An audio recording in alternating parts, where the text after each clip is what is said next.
This government meeting is brought to you by Eastworks and our local cable subscribers.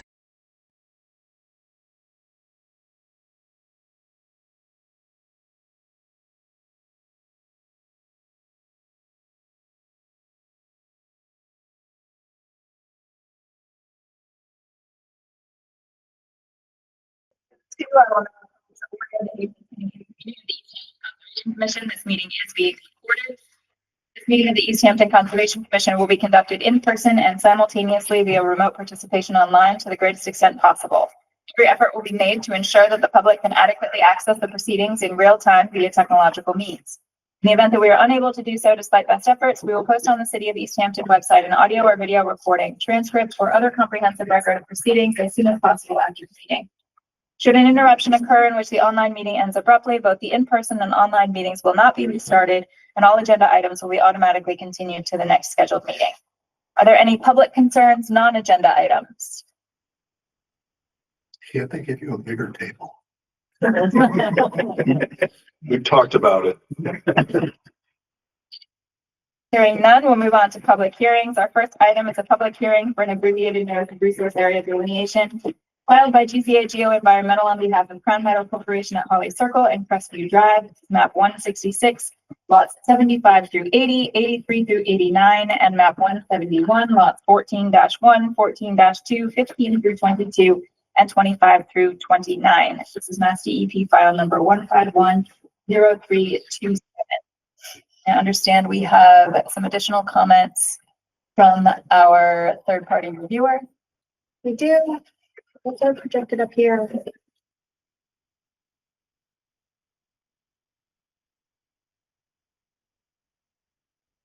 The commissioners had a chance to review the comment letter. Yes. Any questions or comments in response?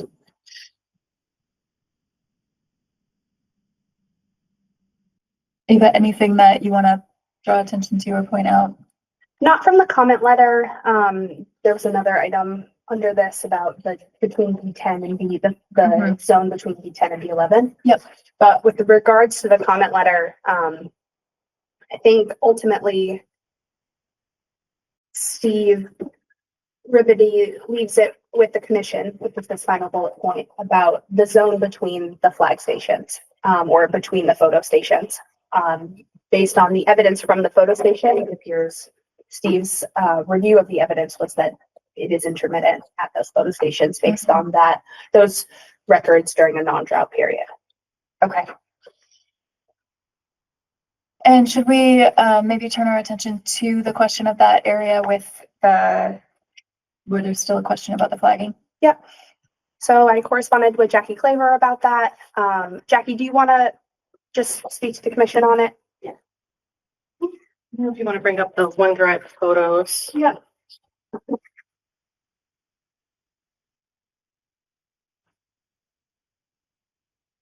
That was at the road. I'm shocked how much water. It dropped down fast. I did see tadpoles. They are surviving. So they are there. That was a fertile area. But yeah, this is we are looking here between B11 and B10. So there was a blue flag placed out there right below that pine tree, which was kind of like up here, pretty about 50 feet east of the wetland boundary. So Doug, go through the photos. That is right where the flag was. And then it's kind of hard to see, but it is pretty bright brown. I keyed it out as 10YR 45 or no 54 or 56. It was kind of on the edge between those two, which is an upland soil. If you keep going to the right, that's where I dug. And so just to set the stage for the commissioners, I put that blue flag out there based on images we received from a Pisconic volunteer, a concern about skunk cabbage climbing up the slope and whether or not that was part of the wetland. And I did a bunch of test plots between that blue flag and the boundary of the wetland. And then around this area, I took soil from the wetland and brought it to the area of question. And I got it at a couple different angles because the light's kind of weird, but you could see the difference between the soil types. I don't know if you could zoom in. The one on the top is, everyone see, sorry, I'm in the way. This is the wetland soil, and if you zoom in, you could see the concentrations. Not the best on the screen, but you could see the glade matrix here, concentrations, these stripe, and then the area of question is completely different color, which is more bright brown, as you would say, for like an upland soil. Also in that area, it's, even though there is some hydrophytic vegetation like skunk cabbage, jewelweed, majority of the plants in the area are all upland species. There's buckthorn, there's a lot of bittersweet, stinky nettle, which was not fun to touch. Rose, there was some goldenrod popping up. It's hard to tell what species it is, but in our previous wetland data form, it was grass-leaved goldenrod, which is a facultative or back-up species. I forgot what it was. Honeysuckle and blackberry. So just the predominance of the area is all upland species. So yeah, that's a good image there. You can see the two different colors. So I didn't adjust the wetland flags at all. But you can find skunk cabbage pretty much all up any slope from a wetland. And what about other hydrology markers? There wasn't really, as you know, being on a slope, you do see, some of the trees. There was moss on the trees, but there were no other indicators in terms of the soil.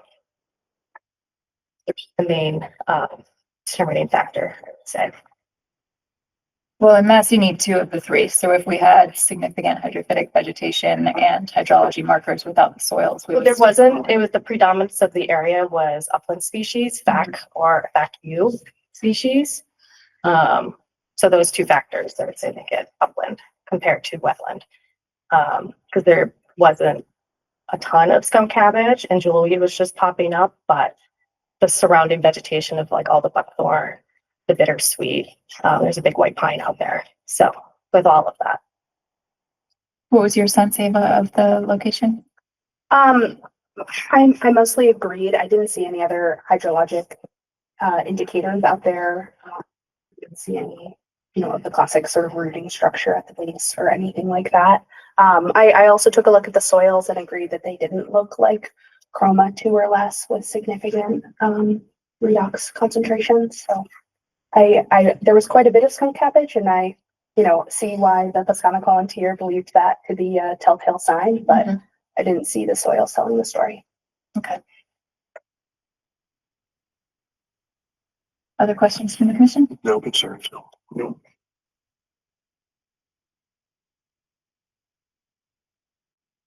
There's public comment, I believe. Yeah, you said that some of them were. I'm sorry, can you reintroduce yourself for the record? I'm sorry, Jeff Cooter, Gulf Laurel Drive. Some of those species, though, like the stinging nettle, aren't they facultative? No, it's, yeah, FAC, FAC. Facultative. Yeah. Wetlands. So are there? No, it's just FAC. It's not FACW. Okay, but they're Yeah. facultative. So they could be in the wetland area as well. Yeah, their species are found in wetland In and upland. wetland and in Upland. non-wetland. Yeah. That's why they're facultative. The skunk cabbage, though, is only found in wetland. It's an obligate species, but you do find it outside of the wetland. It's on a slope, so. By they do definition, it's an assume- obligate in wetland. Yes, it is an obligate wetland Right. species, but we are looking at other factors. You need 2 factors in mass. And with the soils being upland, and the surrounding vegetation being predominantly dominated by upland species. Dominated by facultative, Yes, but when you not upland species. when you do the I calculation. think we can make that, Okay. we should make that distinction. I did the calculations in the wetland data form, and the predominance was upland, not 50% wetland. Do you have that data form handy? Not right now, but I should have brought that. Yes. Also, isn't that area fairly disturbed by the presence of the invasives that we mentioned, that you mentioned? It's I mean, by, the area is a history of disturbance. by farming, and I Yeah. don't know what else went on in that area, but we're looking at current day conditions, and that soil has been what it is, I'm assuming, for Well- decades. What would be the implications if you drew the border of the wetland where the skunk cabbage was? It would move the line, but skunk cabbage does not determine where a wetland is. There's other, Not by itself, but what would be the there would implications? be more buffer map. zone. But there was a peer reviewer on this project. I don't know if you guys went to that area, but I assume since you guys did move B11 and B10, he would have said 50 feet and or I was not there. I'm assuming, were you there? Yeah, but It's Because you of have the- to because say of- in that area, because of the presence of a lot of the the buckthorn. invasives. Yeah. No, the multiflora rose. Mhm. And as you said, it's fairly dense in there. He did not go I didn't have a problem. up the slope. Okay. And when he did do the visit, a lot of the skunk cabbage had not really started to appear. Because it was only later that when I went back that I saw the skunk cabbage and I was like, whoa, there's all the skunk cabbage here. Which surprised me because I hadn't seen it Mhm. when the independent reviewer had been through there. So, You know. that, I'm just, Yeah, I know, I'm I just know, I raising understand, those- but those you know, points. skunk cabbage does not mean that there's other factors in play. Consider the soil being the predominant indicator of the wetland. Even though in mass, we do have 2 indicators, but yes, yeah, and even though there's a history of disturbance, I don't think that really matters because the disturbance is in form of vegetation, not filling or, you know, manipulation in that. Maybe some, I don't know, but we're looking at current day conditions of the vegetation and the soils play a major factor. just But ask. I do understand and hear your comment. Would the commission like to see the data form for this location? Do you have it? No, I just for a future meeting. I think it might be valuable to take a look at it.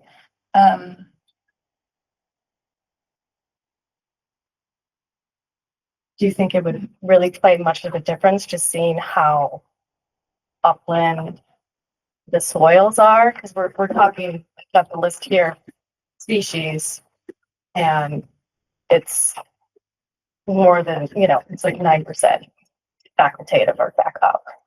Okay, excuse me, my other question though is what, if you go to your map, if you took the area where the skunk cabbage was, where the little blue flag is, what's the implication then on the map in terms of the, Here, there would be more buffer zone if it were a how wetland. much? I don't know. I'm assuming you would move this 50 feet. 50 feet? I don't know the exact number, but the skunk cabbage does. There's skunk cabbage everywhere in here. No, but But most of the skunk cabbage is within the border where you mapped. Not really, it's kind of, I don't know if it's, Would it affect the limit of work line? Like, well, there is no project, so there's no good work. But it would move the buffer zone. But by how much? I do It not would know. increase the amount It that would is increase- jurisdictional it to would the be bigger. commission. The area in question is on Pascomic's property, is that correct? Yes, it is in here.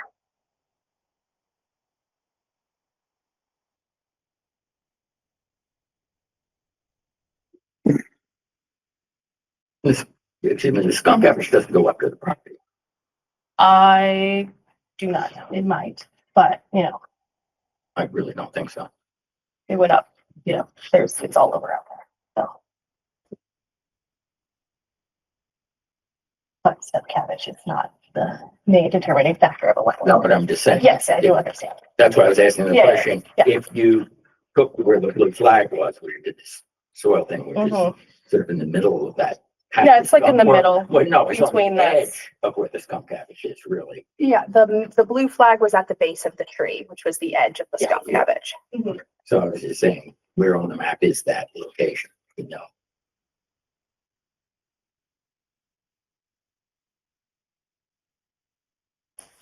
It's somewhere. so. it You wouldn't- move this like that, so it that would move the buffer zone. Yes, just a, Just it would make it a little, it wouldn't change any of this. it would, It would go between 10 and 11. yes, it would make it bump out. I did speak with Steve Liberty, the commission's peer consultant on this issue, and short of, having an increase of scope for him, I didn't ask him to go out and take a look himself. His advice was to request GZA to do a soil analysis of the site. Which we did a soil analysis and then I wrote down the species. But doing the official data form probably would have. Should have wrote down. So you haven't actually produced the official data? I wrote it down. I haven't put it, I did the calculation on, and then I just. So I think we need to see those forms. And I think you said you had done a couple different areas where. Yeah, I you did like. You So- want a spot at each one. Okay, please. I think, and part of the reason we're being asked to make a determination about wetland boundaries that are on a property that is not the applicant's. And since Yeah. we're gonna be setting that boundary for 3 years, I want to make sure that we're being accurate about it and that we've done our due diligence. Mhm. So yes, I'd like to see Okay. the forms. Yeah, we'll do that for that one. Are we able to make a determination on the perennial stream to intermittent stream? Are we past that or do we have more questions? I just don't want to come back to another meeting and have there be a whole slew of questions. If we could close one part of multi-parts of this, that would be. Are there remaining questions from the commission about the intermittent stream, having reviewed the second peer review letter? I think so.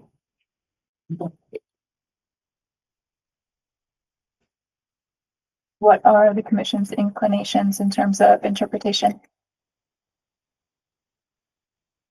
What was the date the drought was declared at? It was retroactively declared to October 1st. So it was declared after October 1st, but set in motion. October 1st began the drought. And the collections was like 9/24, 23. Started the 14th or the 15th and ended, we just stopped collecting data around the 24th. I guess that was the only thing that came up for me, which, I mean, I'm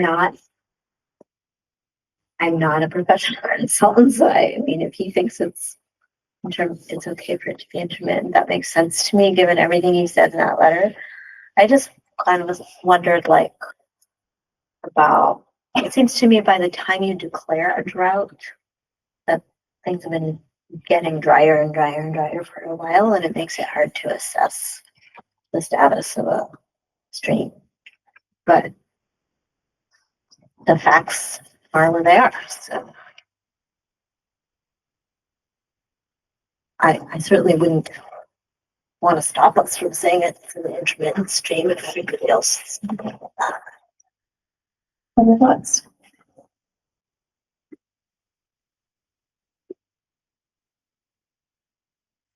I'm pretty sure years ago, we looked at the stream downstream of here and it seemed like the solar site, Park Hill Solar, and I think it was intermittent down there. That's my recollection. Anyway. I believe it was permitted as perennial for Maybe. the solar. So maybe for the it was solar site. a long time ago. Maybe we were looking at different areas upstream and downstream, but I recall thinking the stream was intermittent in this area. My sense is that I think we have general consensus from both the applicant's consultant, our reviewer, and others who have weighed in that the stream is likely intermittent at this location. Are folks comfortable with that? Yeah. Yes. Ava, does that feel accurate to you as well? That feels accurate as well. Yeah. Here to here. Intermittent. I just- I can't just- see the numbers sorry. on there. So I'm assuming you're pointing to the right Yeah, from area. the bottom, E16 to RA19, and this is like 235 feet. Is that are those the One correct of flag the numbers? Yeah, those are the, can you show where the last photo station was located on the plan? Yeah, so that's. Right around 18, 19. Yeah. Yeah, we got photos this way that way. So Steve Ribity reviewed all of the images from all of the photo locations, and I believe his comments,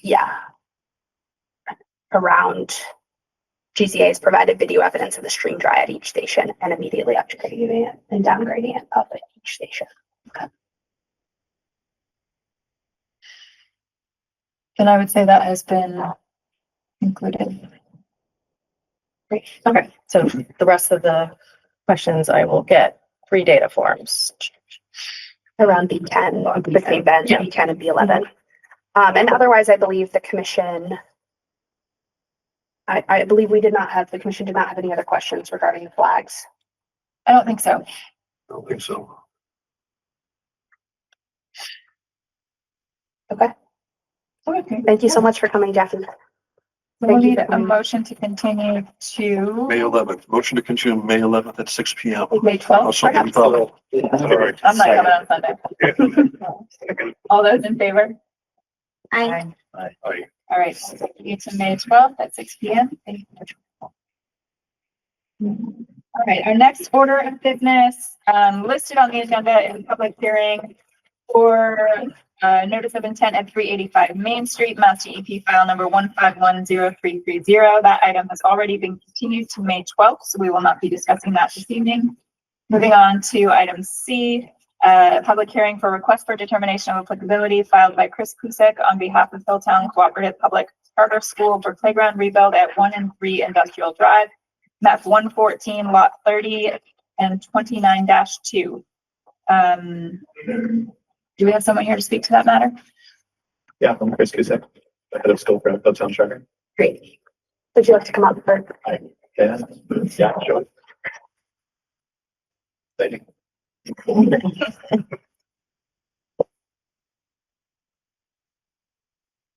What do I do? Matt, do you want to introduce the project as well? Sure. Or do you want to introduce the playground project? Oh, yeah, and then yeah. Matt can explain Sure, the yeah. piece of it? Absolutely. So I'm the head of school at Hilltown Charter. We're looking to renovate our playground. The playground has been at this site since 2014, but the playground itself was moved from the prior location. So I think it's 25 years old. It's a hazard to kids playing on it. We need to remove it. It will be demoed. So we're buying new playground equipment. This is the plan. So we did a delineation. These are the, should I get into the whole, like this part, or do you want to chime in? Okay, I got it. So this, this is the delineation that was done by Goddard. These are the flag numbers. All of the, the whole playground project will be done outside of the boundary. There will be, several parts to the project. One is coming up, the demolition. That will take place, just by removing the existing equipment, which it's hard to see here, but it's right under, like, this is an aerial photo. This is the existing playground. So the only footprint expansion is because when the playground was put in originally, I think the playground standards were a bit different. Liability was a bit different. So we're bumping out wood chips for safety. And so that's why it's bigger than it was. Trying to think, is there any other questions? I can just to refresh the commissioners a little bit on this project. When Hilltown Charter Cooperative School came to Easthampton in 2014, and came in front of the commission in 2014 to present on the playground, a delineation was done and found that the wetland area was larger than initially expected. The playground area was re-sculpted to be fully outside of the wetland resource area.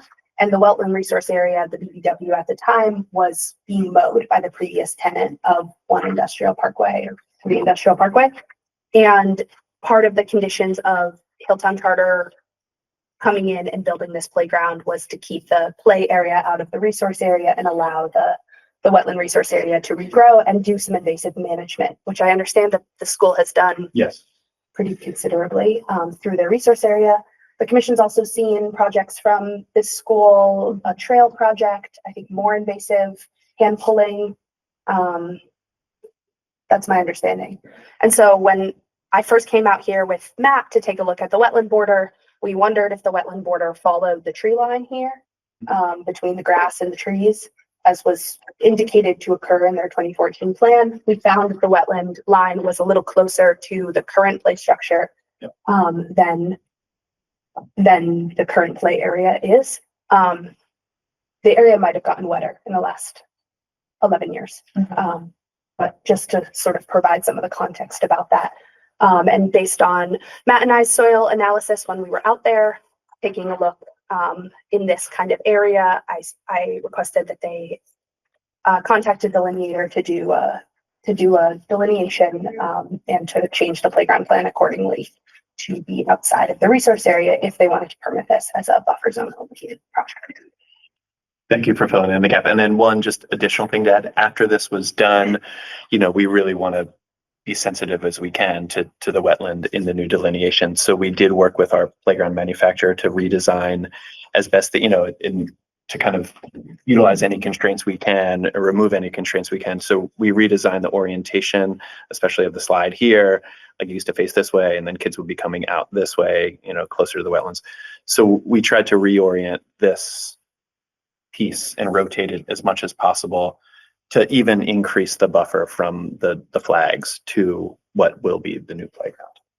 So we're trying to be as sensitive as possible with keeping in mind, there's 218 kids that are in this area all the time. And what, in terms of installation, what kind of ground disturbance is required? Yeah, so I did ask, so as far as I described the issue to both the company that's going to be doing the demo as well as the installer. And then they would, they assured me that they would be minimizing ground disturbance, especially there would be no need to go into this area at all. They're going to be coming from the parking lot here. They're going to be using, I don't know all the terminology, skiff steers, and low impact as as possible equipment. They will be using a drill and auger to install to the new equipment, but they're sensitive to the disturbance, so they're going to use as little as equipment as possible.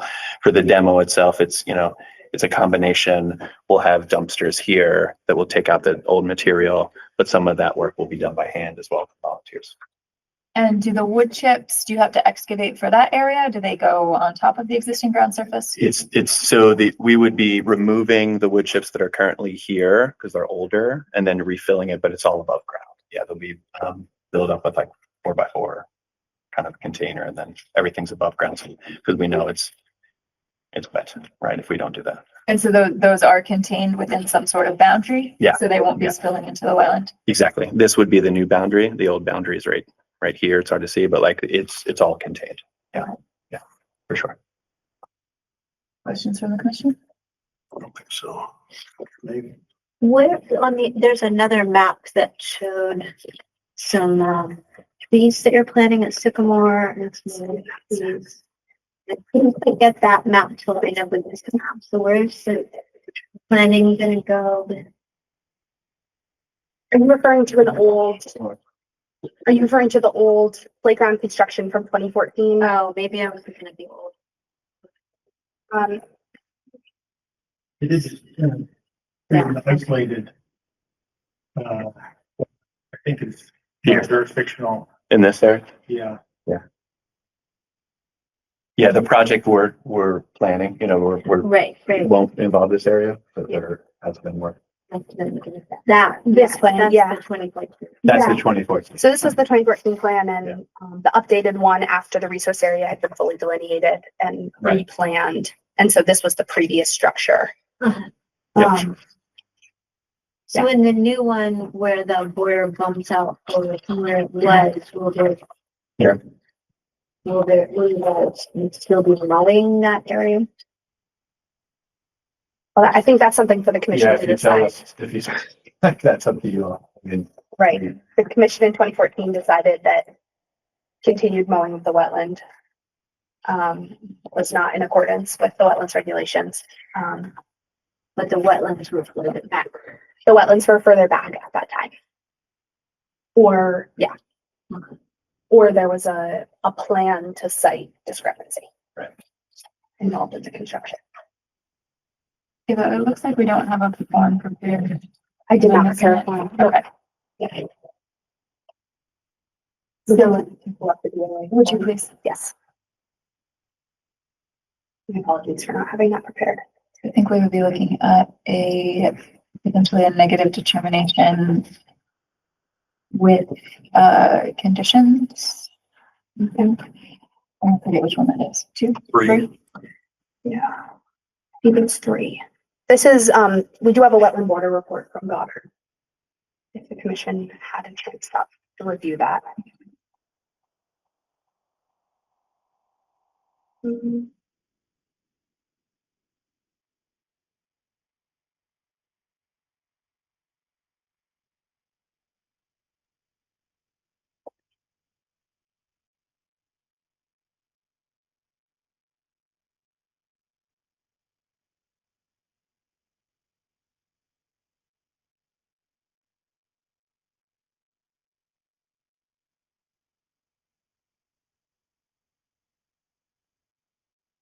Right, so with 3 saying that the work will occur in the buffer zone, we can have conditions for 48-hour pre-construction notice.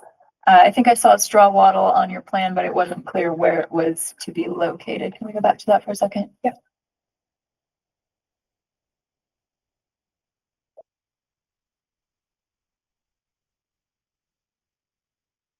Is that just the outer ring around the playground? Is that what we're seeing there? For the straw wattle, I believe Gray ring. it's the gray ring. This. That would be the limit of the wood chips. That would be the That'd be the 4x4s or Correct, something. correct. Okay. Yeah, exactly. That's unlikely to be the limit of work for the site, correct? With the demolition and the, Right. But I think- the limit of work on the wetland side. On the wetland side, because all the work that we're, Is there a all the warehouse? equipment that will be coming is coming from the blacktop, which if you zoom out, I've been assured like all of the demo and then will come up, on this side. So this will be disturbed, but no need to go over around. Is my So impression. it seems like it wouldn't be practical to have the wattle on the side closest to the parking lot, because that's where you're gonna be coming and going. Right. But the 2 edges along the north and west sides make sense, and I would be inclined to actually extend that wattle on the west side past C3, C2 line out to the parking lot, so that Yeah. everything is protected from where you're going in and out. Okay. Does that Yeah. make sense to folks? Makes sense. Yes. So we could maybe just do a little markup of that. Yep. And then as far as discontinuing mowing, Or mow up to the new markers. Allow mowing up to the new flags, something like that. some permanent, Here. some So wetland maybe some permanent signs markers. could be useful in this circumstance. Okay. would that be, I think that's feasible. Yeah, I Reasonable. mean, we would just, let our landscaping company know where to not mow. Can you tell me a little bit more just so I know what to bring back for the permanent, like what would that? Yeah, I look can like? pull up an image of Yeah. what that looks like. Go we've ahead. done a number of different things Mhm. depending on the project. Okay. It can be as simple, this is not what you would want in this case, I think, with kids running around, but we've had it be as simple as a piece of rebar with a cap on it. I wouldn't recommend that in Right, this well, case. that's my only. So, right. yeah, it could be, it I could see. be whatever makes sense for your context, but just to show that this is the edge of the wetlands in some visual Got it. way. Okay. And then And we are open to your suggestions Got for it. what makes sense. just to delineate it and Yeah. then not mow and Not basically try to keep kids off of that. Yeah, That side of the line. right. Okay. And just understanding that kids are kids and Yeah, yeah. of course. But it won't be the same I as mow. play in wetlands. Yeah. As a kid, so it's part of Yep. being a kid, that's okay. We can do that. Yep. I see no problem with that. Any other conditions folks have in mind? It's fine. So I'll mark up the guarded plan that include the straw bottles. Let me just make sure I know. So the straw bottles to extend out to the blacktop in this direction. Right. Would you like the straw bottles to follow the wetland line along the A series as well? A series. this way. No, I think just basically an L that encloses the work area and keeps things from migrating towards the wetlands should be sufficient. Right.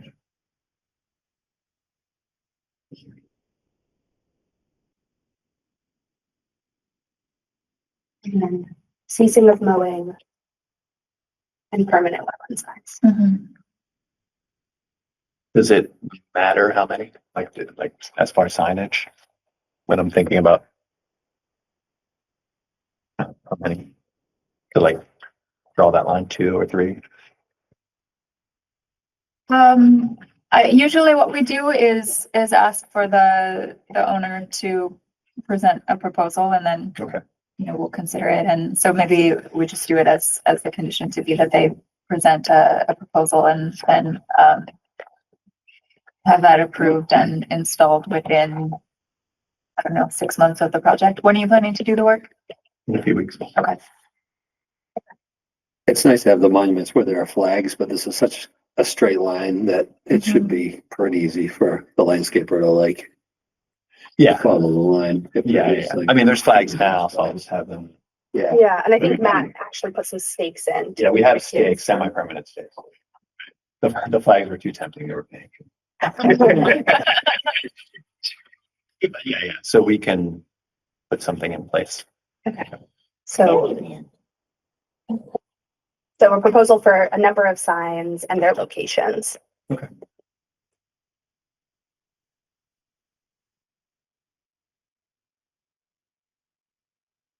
Any Anything questions? else? No, I have no other questions. So, sorry. Oh, go ahead. Does the commission want to confirm this delineation as part of this RDA? Was that the request?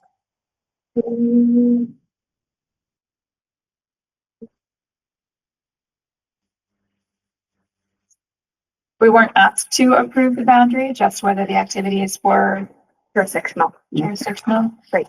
Is it valuable to the school to have that delineation affirmed for 3 years? We should have, I should have checked that box. It's an implied, determination of boundary or agreement with the boundary. Okay. I don't think we're gonna put any additional. Yeah, I'm not seeing another, we're not Why looking. not? Yeah, so it could go either way. As long as we can. The only thing I'll note for the commission is that Goddard did this with a sub-meter GPS unit, but they obviously did not survey this. Mhm. So just with that caveat. Yep. No issue with that. Should I go ahead and check that off on you then? Sure. Great. All right, so if there are no further questions or comments from the commission, would someone care to make a motion? Motion to approve RDA negative determination type 3 with the conditions as stated. Second. All those in favor? Aye. Motion carries. So children of Hilltown, thank you. Thank you. So I'll put together this DOA and send a copy over to you. Great. And send a copy to the commission and then we're good to go. Thank you for your time. Yeah, Thank thank you very much. Thank you. Next item is a public hearing for a notice of intent filed by Paul Davis, Nashawanic Pond Steering Committee on behalf of Easthampton Parks and Recreation for the restoration of the existing retaining wall on the shoreline of Nashawanic Pond, map 157, lot 83. It looks like we do not have a file number for this. We just did receive one, 151-0332. Great, thank you. Well, I'm Paul Davis, and I'm on the National Pond Steering Committee in the city. I'm also a retired environmental scientist. I maintain my PWS and soil verification and ecological restoration certification as well. But besides that, just wanted to establish some credentials since I haven't presented before you in recent history. So what we have before you, obviously, the steering committee is very vested in the health and the management of the pond. We're mostly an advisory committee, but we do fundraise via Friends of Nashawanic Pond, which is a fundraising arm for us. and then we can achieve some projects that are needful around the margins of the pond. We identified this retaining wall as an area which was in significant disrepair and needed some attention. This is a retaining wall that was permitted by the commission back in 1999 and built shortly thereafter. So, but it is obviously is failing, and it's pressure treated wood. And we'd like to do something a little bit different. It's obviously right on the margins of the pond. Interestingly, when this was permitted, the pond was lower, and these stones you see here are actually the boundary of what was land underwater at that time. But since that time, the National Pond has been managed in a different way, so that they actually have a higher elevation in the pond, and therefore, in delineating the resources for this area, land underwater pretty much goes up right to the edge. There's a slight margin of soil around the base of the existing structure, but a foot, couple of feet, depending on where you are. More over here, obviously, and then more over at this other end. But it's very close. And then, so really, we have bank resource, which goes from the, as you understand, from the margins of land underwater and waterways up to the first break and slope or mean annual high water, which in National Pond being controlled by the dam is basically the freeboard height in an annual storm above there. Indicators of that usually are evident on structures or strand lines. And we don't have real strong signals here, but basically you can see a little bit of water standing up in the lower boards. So that's kind of where I took the upper limits of bank to be. And DEP at least didn't second guess me on that, so yay. Anyways, so that's our resource areas. We have bank, land underwater and waterways, and also bordering land subject to flooding. As I'm sure you're aware, FEMA has mapped floodplain up to an elevation which is similar to the elevation of Cottage Street in Union, where it goes, where it meets down there. Under a huge storm event, the backwater is right there at the dam, and it backwaters into this area. So we do have, bordering land subject to flooding. The work that we are proposing to do here is to restore this, obviously. We'd like to do it a little bit differently than it currently exists. We'd like not to use pressure treated wood. So we wanted to use stone. And we asked GZA to consider some alternatives for us. And after going through that alternative analysis, we came up with a stepped wall approach to this. So basically, rather than have this 4-foot elevation change right abruptly at the edge of the water, what we want to do is come up 2 feet, step in a little bit, come up another 2 feet, step over. And that way you don't have this, the fishermen, we'll fish from the top of the wall here, very highly publicly used area. But they'll also go along the margins. And we thought if we created a lower step, that'll become the preferred place to be, obviously. And there's less of a drop there, so it's a little bit of safety margin that's helpful. And so that's kind of the approach we went with. We did present these concepts to you, you may recall, back in January, I think it was. And you seem to be encouraging. Not trying to put words in your mouth, but I went away encouraged. So we moved forward with that. So the basic approach, as shown on the plans here, it's probably shown, actually, you got it enlarged, so we'll go with yours.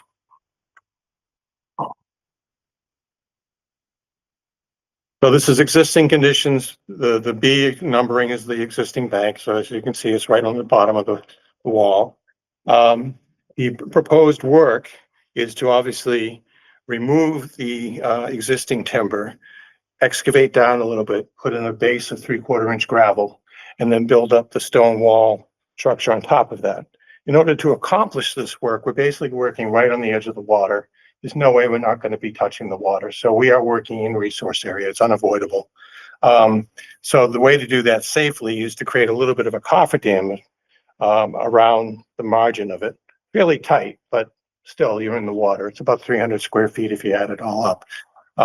And the way we would do that is by using sandbags and wrapping those with an impermeable membrane so that, trying to keep water as best possible. It's going to be it's impermeable, but it's going to be permeable. They'll be pumping.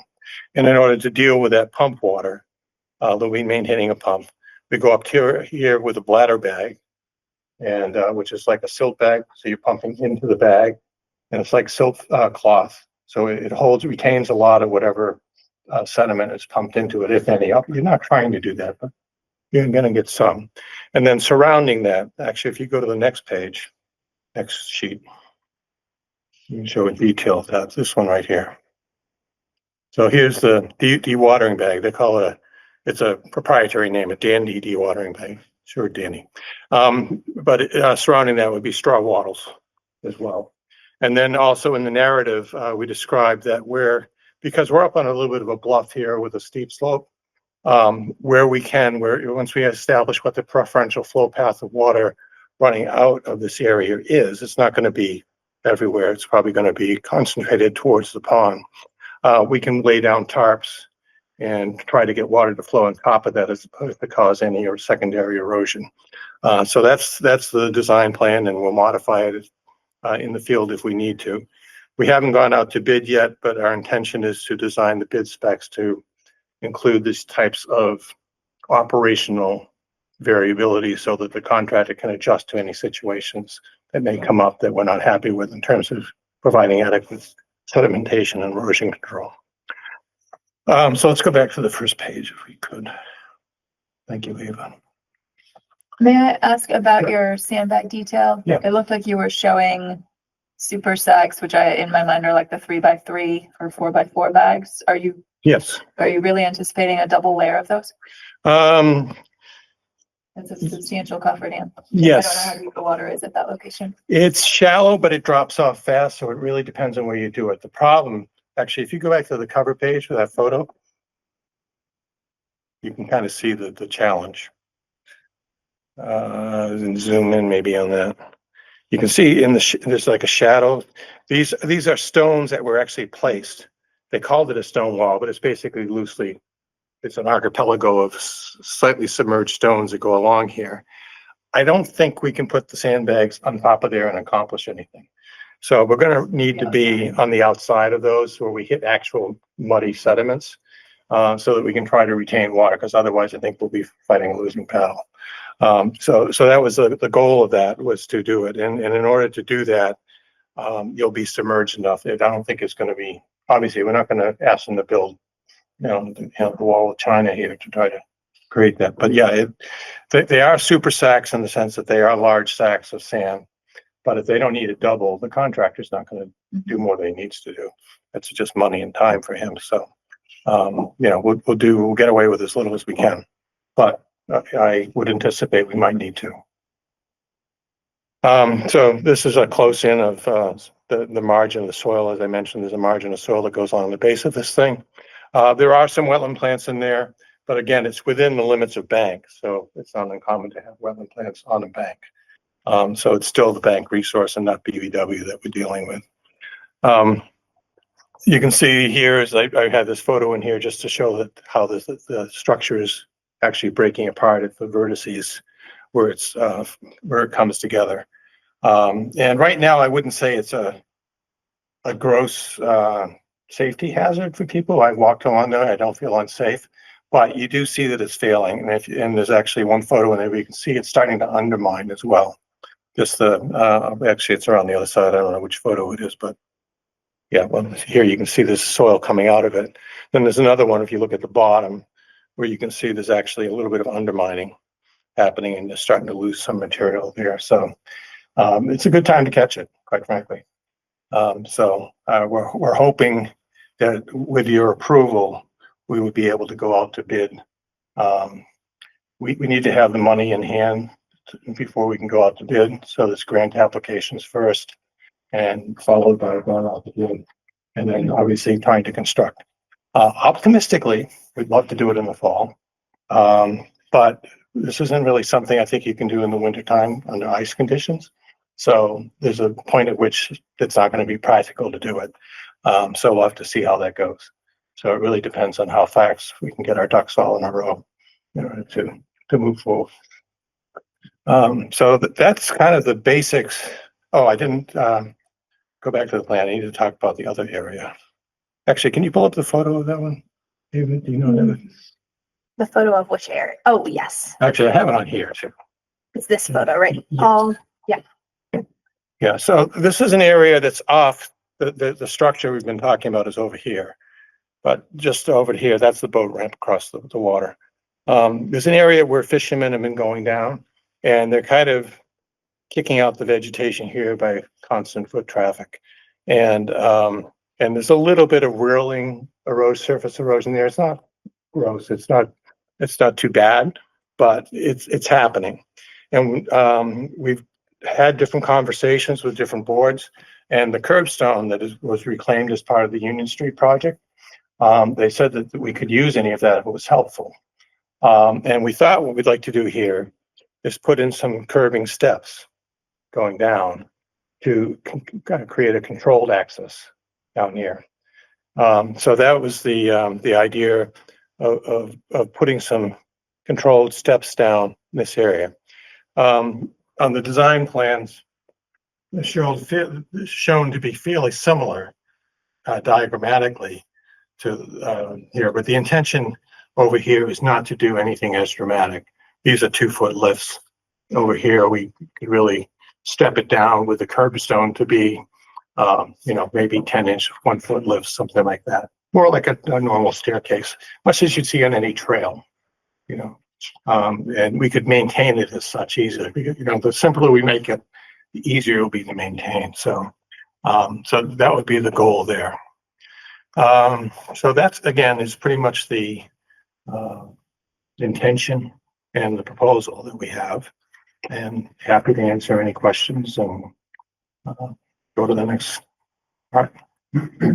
So right now you have a single 4-foot structure. Yes. You're going to be stepping back the first layer at 2 feet. So is there material that you're going to remove that will not Yes. go back? What's happening with that? That's being taken off site. So the reason I show this photo, and it's also in the notice of intent, is that this is a good work area. Obviously, we're going to put the bladder bag up here, the dandy sack, also, but there'll be area for the excavator and the trucks to take material off. There's going to be a net excavation within the floodplain. That's how we meet the performance standards for bordering land subject to flooding.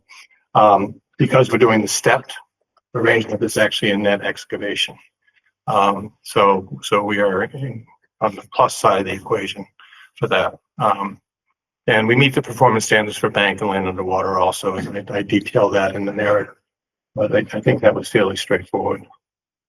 And what will your access route be from the park road? Will there be tree removal required? There isn't. There is a photo in the narrative. We can bring it up. You're wonderful. Yeah. Yeah, I mean, this is coming down the access way, but I think, this one, I think right here, that's looking up the other direction. And this is about 15 feet wide, so plenty of width there to get equipment down without having to damage anything. There is one small tree. Actually, if you look at the cover photo, I think we can see it probably most easily. There is a shrub here, probably will need to be removed. But this is an oak, it's white pine mostly elsewhere. There will be some excavation in here. I can't say we won't damage some roots. I think that's probably somewhat unavoidable. But we're going to try to minimize it and work around it as best we can. And that tree's far enough back that you don't anticipate any. Yeah, it won't have to take the tree down. Okay. But, but we may impact the roots, and obviously you do enough of that and that's a problem, but it's only in that limited area. So I'm optimistic that shouldn't be an issue. And what about, I think the Topman Trail cuts through here. Are you anticipating impacts to that trail while you're doing work? I don't think, the trail. Does it not? I mean, there are paths everywhere along here. This is the actual paved roadway. So access is pretty So this is stable. this is the park road right Mhm. here. So it's at like the far point of the park road. Yeah, and the Topman Trail follows all along that edge. Oh, does it? from Okay. White Brook and the main entrance driveway along all the way back to where the dredging happened a couple of years back. Okay, I didn't know it by that name. I did know there was a trail that goes on that area. Mostly going to be working in the open area. So I would say direct impacts on the trail, no. But, you know, obviously we'll be probably needing to protect that area from, you know, from users of the park during the construction. Because it gets used year round. I anticipate this will be done off season, well, not off season, but either in the late fall or hopefully early spring. And in either case, it's not going to be the prime time use of the park, but this place gets used every day. How long do you anticipate the work will take? The contractors will obviously speak to that. In my simplistic mind, I don't think this will take more than a month for construction, but I've been wrong on that sort of thing before. Questions from the commission? So you have, there's 3 trees and a stem. That shrub, is that part of what you have? I'm sorry? On the design below, you have like a pine and an oak. Oh, where these the circles are. yes, those are the 3 larger trees. So this one, obviously, probably this one, and this one sort of. Yeah, it's 3 or 4 trees, a stump. So all those are gonna stay. Yeah, That isn't the shrub. no, I think this shrub is going to be in the way. I can't imagine them doing the work without affecting that. But the rest of it, the significant bank vegetation really starts at the end of the physical wall. I mean, there is structures. When you did the original permit, actually, the activity associated with the permit pretty much started here and went over to here, if you can. Well, actually, over to where that path that we want to do the staircase going down. It went all the way over to that area. In fact, the bottom of that is actually a stone that was placed as part of the original permit. And we're not going to change that. That's just sort of where fishermen end up standing at the end of the drill, or close to it. It's actually somewhat underwater. But anyways, the significant vegetation really starts at the end of the wooden wall that we're replacing.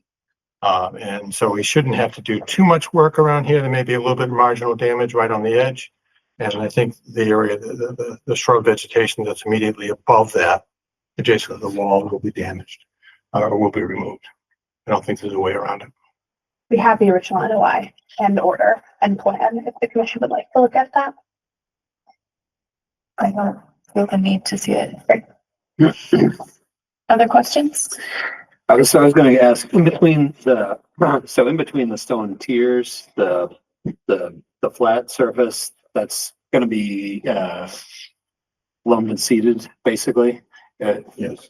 I guess given the intensity of use through there, I'm wondering if you think that vegetation will really establish, or if it will be difficult and if it would want to be more bare, you know? Well, we have 3/4 inch stone as a base. We could certainly repeat that and bring the gravel up top as well. Mm-hmm. Ultimately, stuff is going to grow there, sort of.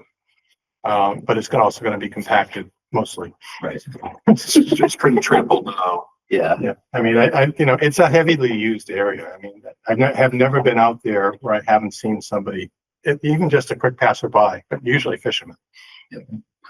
So, the way that soil packs together after years of foot traffic where it doesn't erode and it's got vegetation where it's not getting the traffic, you can't specify that. I wish there was I mean, we're speccing, shade tolerant seeding from New England.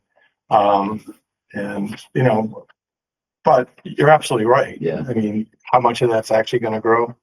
If we can get people to stay off it, it'll grow. But then as it starts to be used, is it going to maintain a little bit around the edges? You'll get some shrubs growing up, pretty much like you have now. I mean, it's not an unvegetated shorefront there in front of the wall. If you go to the summer, it looks like it's pretty leafy because it's just enough wisps of red dogwood and the false indigo are in there, and they green up, and it's kind of nice. And that'll happen again, but it's not going to be immediate. Yeah. So I guess just So my expectations would not be the normal that it's gonna, you're gonna have 80 whatever percent vegetative cover by the time there's a request for certificate. No, if you make that a requirement, it's an automatic fail. Right, yeah, exactly. So, yeah, I guess in our conditions, we'd probably say something like that, we don't instead of fully vegetate, that, might be necessary to work on the surface. Would the commission want to set a different goal regarding vegetation? Apply for the seed and see. Yeah, Vibes. if you would rather we do some other sort of compacted surface, we could certainly do that. I hesitate to start off with that because I like pervious surfaces. But I realize what we're facing. Yeah, I think we recognize that the steering committee would be going for a pervious vegetated surface, but then acknowledging that, it may not be completely feasible in that area. So, I mean, we want it to be stabilized enough so we don't have dirt going down the steps. Yeah. Right. And, let me turn this.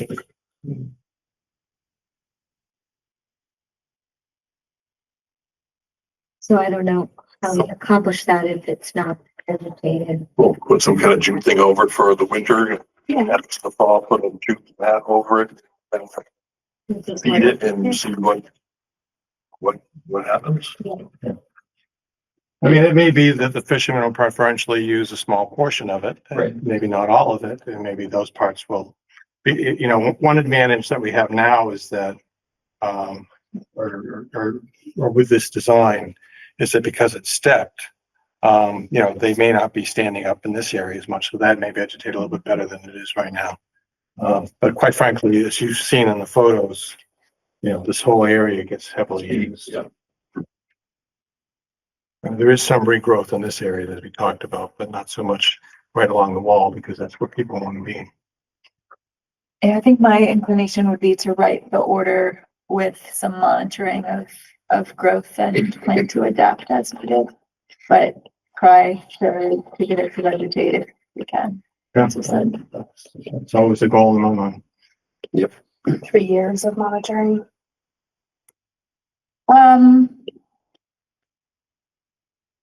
I mean, that's standard anyways, but I'm more concerned with not an annual monitoring, but more of the short term, like how's it progressing? Is it actually coming in or are we seeing erosion? Immediately. Yeah. Yeah, if there's erosion going on, that's a whole different equation. If it's a Right. non-vegetated compacted surface, as I expect it to eventually go to, I'm not as worried about that as I would be if we're losing soil. That's not good. And it does look like biodegradable erosion control netting is part of the specs here.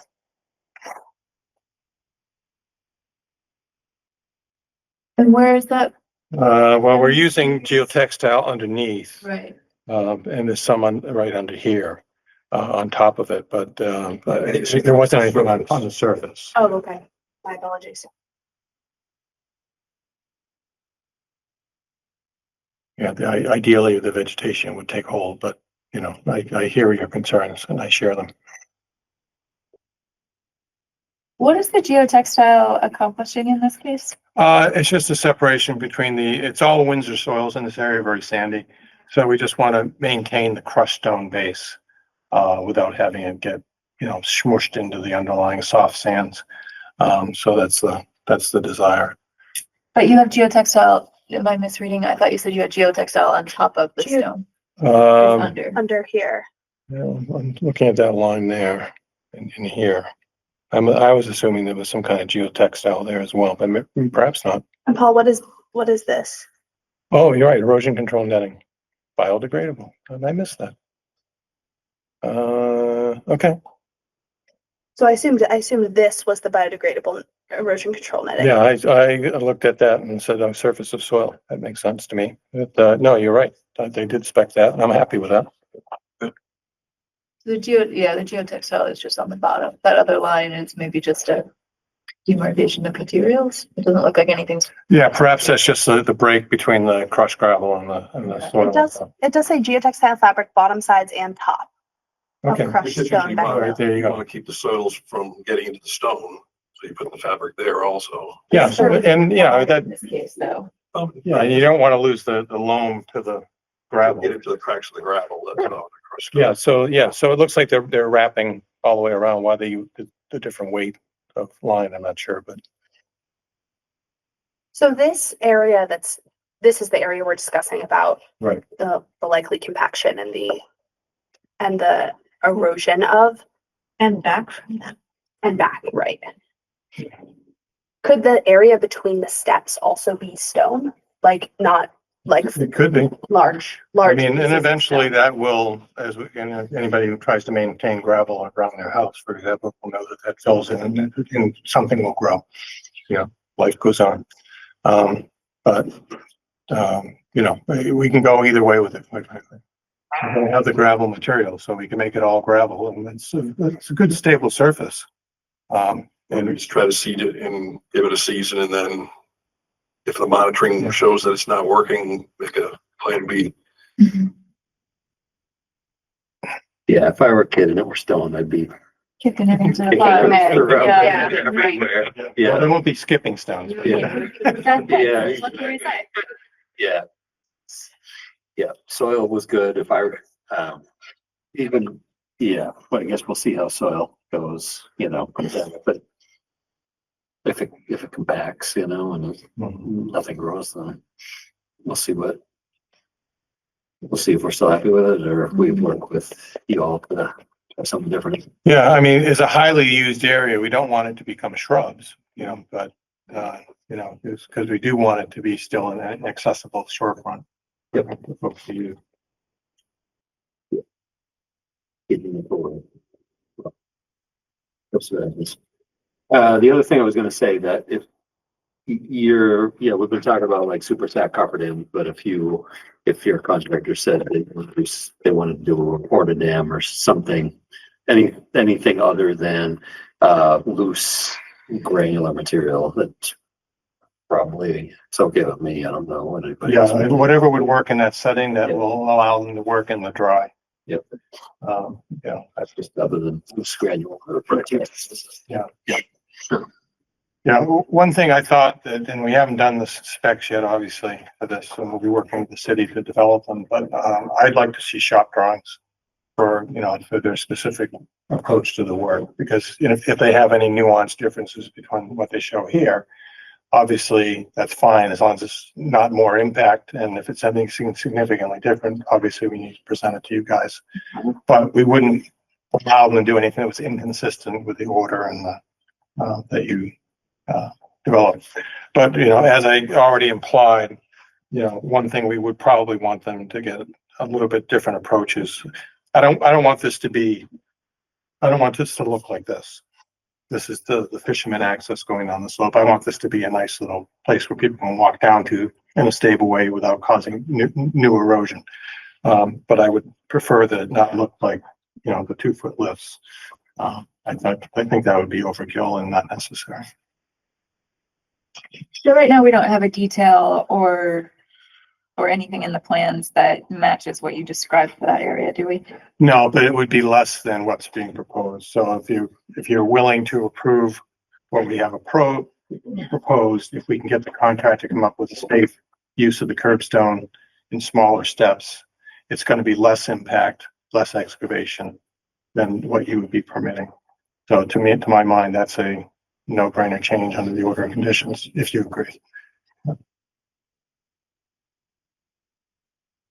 And I know Paul mentioned the grant funding piece of this, but just for the commissions, I believe that they're planning on applying for CPA funding. So they'll be in the fiscal 26 first quarter round of CPA funding.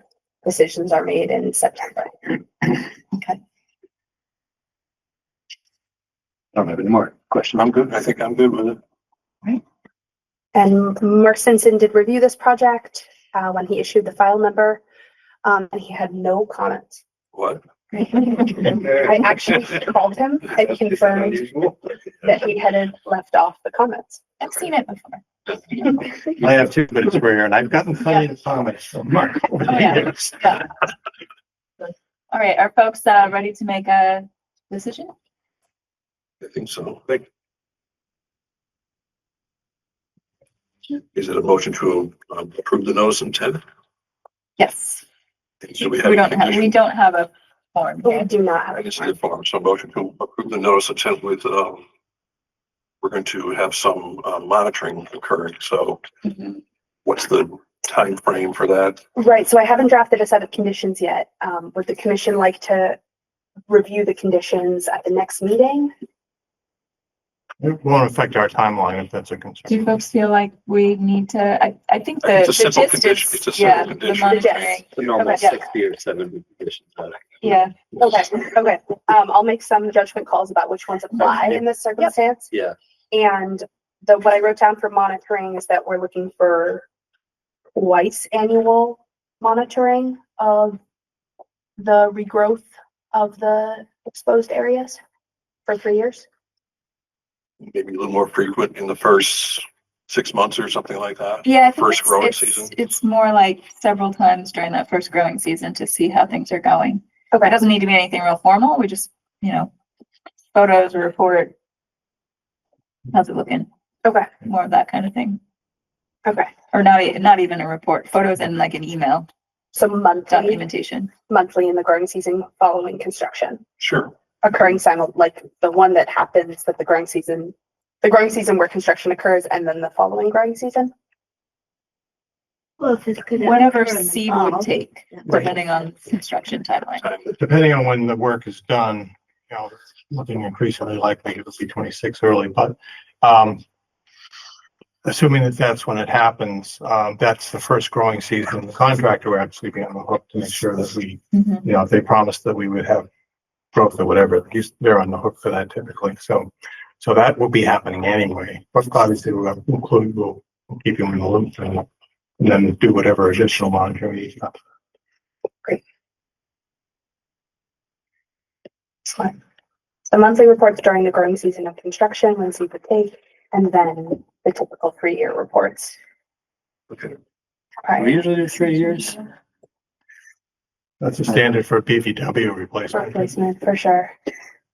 Yeah, I don't know that No that need is for that standard here. for, This is buffer zone, so really, it's because we're not even in bank at this point. The vegetation. Yeah. Is buffer zone. yeah. Yeah, I think it's just once we come to an agreement that it's, Okay. Yeah, I think Stable it's a and little that- bit of an open-ended Yeah. timeline, but I don't think we need the 3 Exactly. years of, Excellent. so I'm not sure how you want to word that, but Kind of 3. Sort of 3.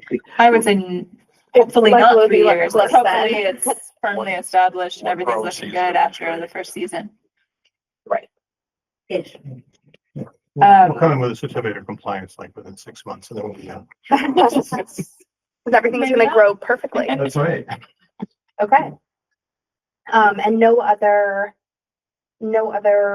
any other pre-construction requirements the commission's? I think 48-hour things or. yeah, the usual, and then I conditions. think, water control plan in case it does change substantively and we want to take a look at what's proposed. Okay. Anything else? That's good. Does the commission just want to, knowing that, the Nashwanik Pond Steering Committee worked with GZA on this design, but they're gonna go out to bid for the commission just want to review the whole plan prior to construction based on who they end up selecting for the construction? Not unless it's changing substantially. But it won't change before we go out to bid, I don't think. Okay. But like I said, I would like to get shop drawings from the contractor once they're selected before they start work. Okay. So we see if they have any kind of nuanced differences. And obviously if something pops up, then time out, we need to talk to you guys. Great.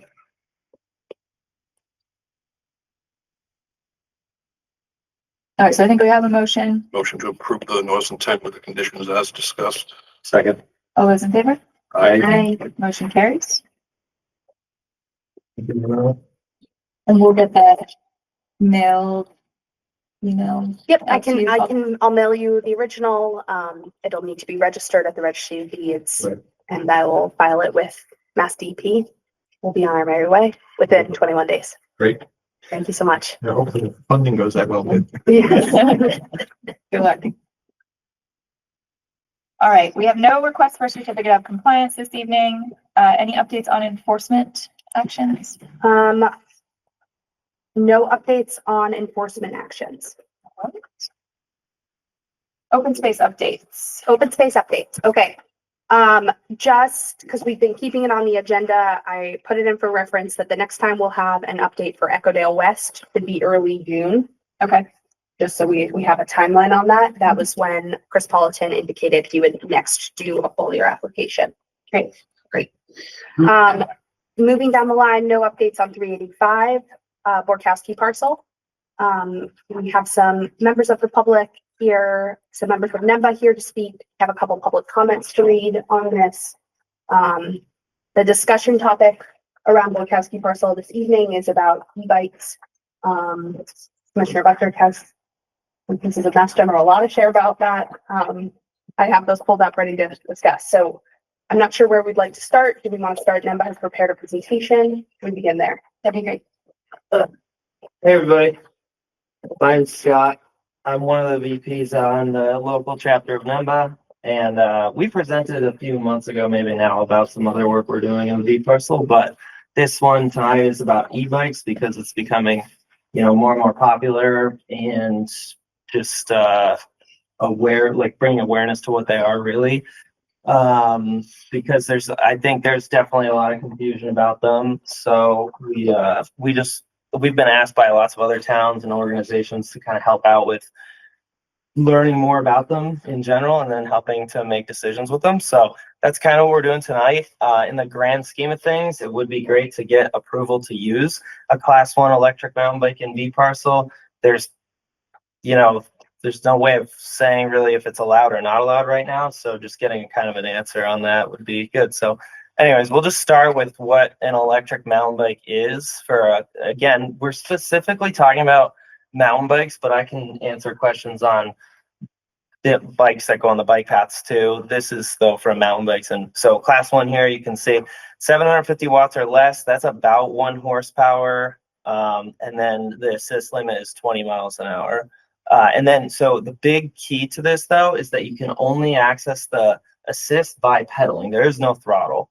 So there's that, just to clear that up. So for the next one, this is just a little test for everybody.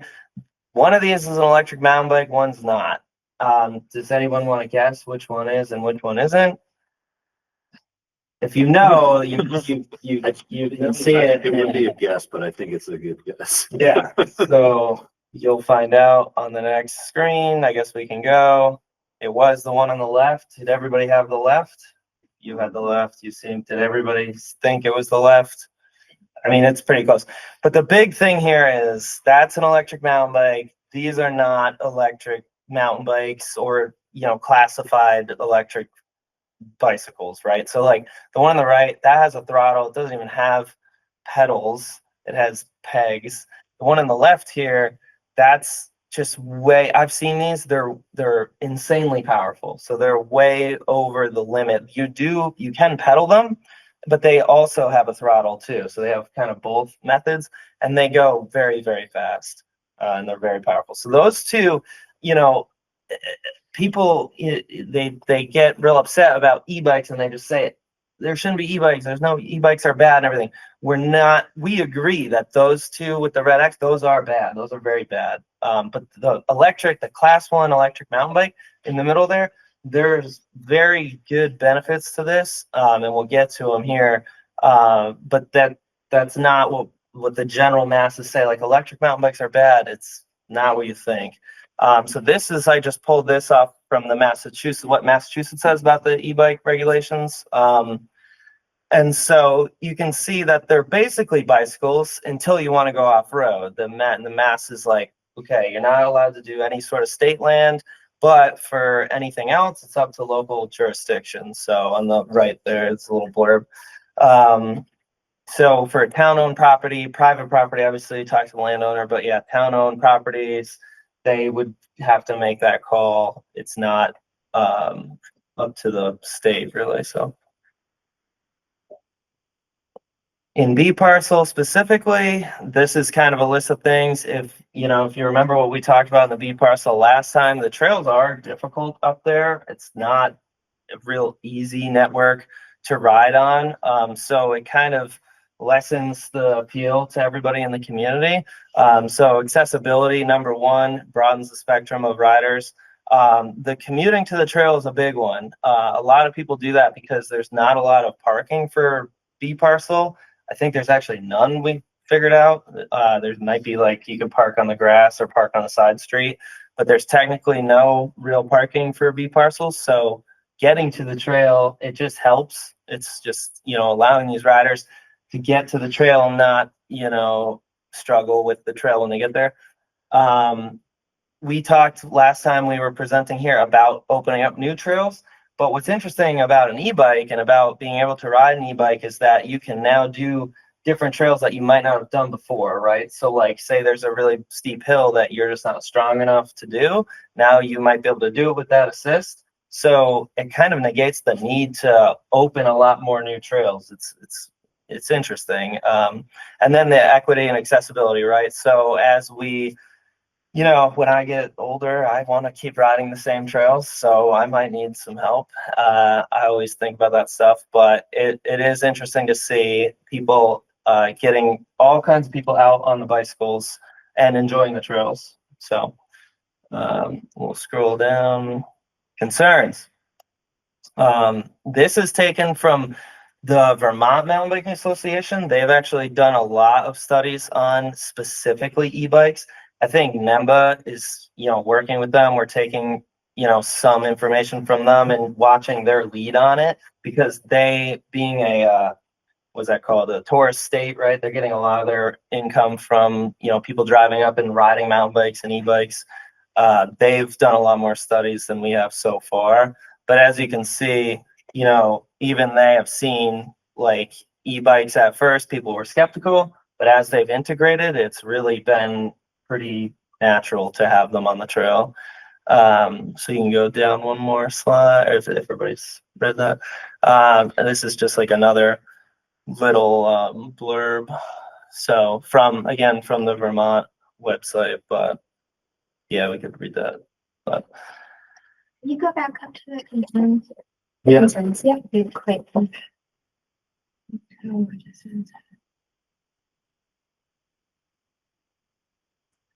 yeah, and so the big thing about the e-bikes that a lot of people don't add to, they just blame a lot of things on the e-bikes, but it's not really an e-bike. It's not the bicycle's fault, right? It's a lot of behavioral things. So people think like, oh, e-bikes are going to destroy the trails because people can ride them outside when it's muddy or something. It's like, well, that's behavioral. You can ride a bike in the mud, whether it's a normal bicycle or not. So, segregating the differences between like behavioral trail use and like what an e-bike can do is important to note. Yeah. You all set, Commissioner Carr? Yeah. Yeah. Yeah, and so this is another little blurb on them. So the other big news out of Vermont recently, one of the largest and most popular trail networks in New England, it's called Kingdom Trails. They've allowed access to the Class 1 electric mountain bikes now.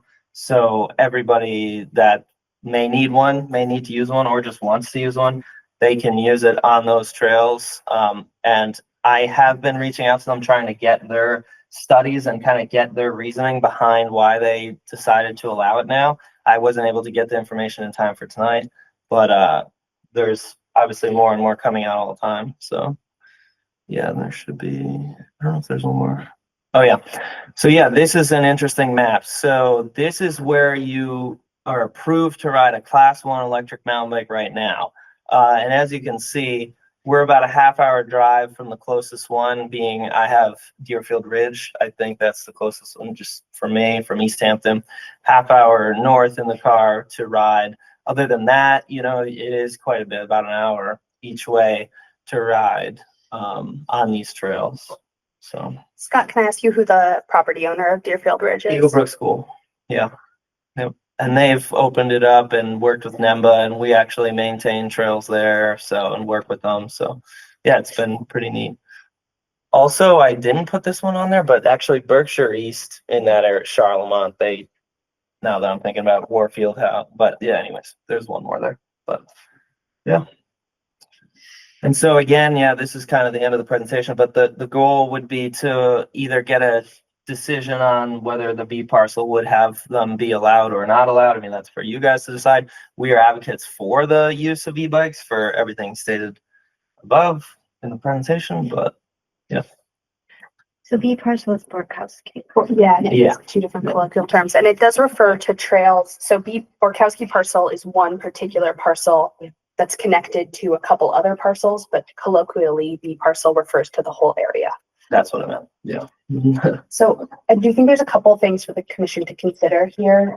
There's the question of jurisdiction and local regulatory as the local regulatory authority, which is what Commissioner Buttrick brought up to me today. So we can take a look at the piece of Mass General Law that allows local communities the authority to allow e-bikes on naturally surfaced surfaces like trails. There's also the question of any kind of management plan for Borkowski parcel, which we have a management plan from 2000, which is clearly stated as an interim management plan from when the parcel was initially purchased shortly after. And then we also, I know, have a number of public comments. So I'm not sure which one the commission would like to begin with. I have one question that I think might be helpful for context for folks. You said that class 1 e-bikes can go up to 750 watts. How many watts can a strong mountain biker produce on a non-electric bike, for context? In what period of time? Any, but I know Yeah. where the Like, answer's going. Yeah, so like I can do 750 watts for a minute.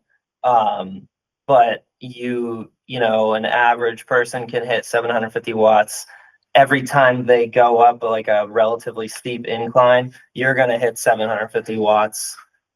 Especially, it's so hard to say too because it's all weight dependent and everything. But 750 watts is not super hard to hit. It's very hard to sustain for an hour. But these bikes, there's so much to it. They don't sustain 750 watts for a long duration. That's their peak output, just like me, essentially. So, you know, if we went riding together, like if I rode with Ava, you don't ride too much, or maybe a little I bit, don't mountain right? bike. No, don't mountain bike. So Ava and I could like do a mountain bike ride together, essentially. The bike would assist her, and she would be able to ride, with me, because I ride mountain bikes a lot. So, But if you rode an e-bike versus you not riding an e-bike, would you be able to ride a lot longer? And I would be able to. I'd be able to ride longer, a little easier, I would say. But yeah, that comes back into like behavioral things where do I want to ride for that long that day? You know, I don't. Usually I ride for a couple hours. behavior could be impacted by your capacity, though. Yeah. This would increase your Yeah. capacity. Yeah, that's a good point. Great point. Mm-hmm.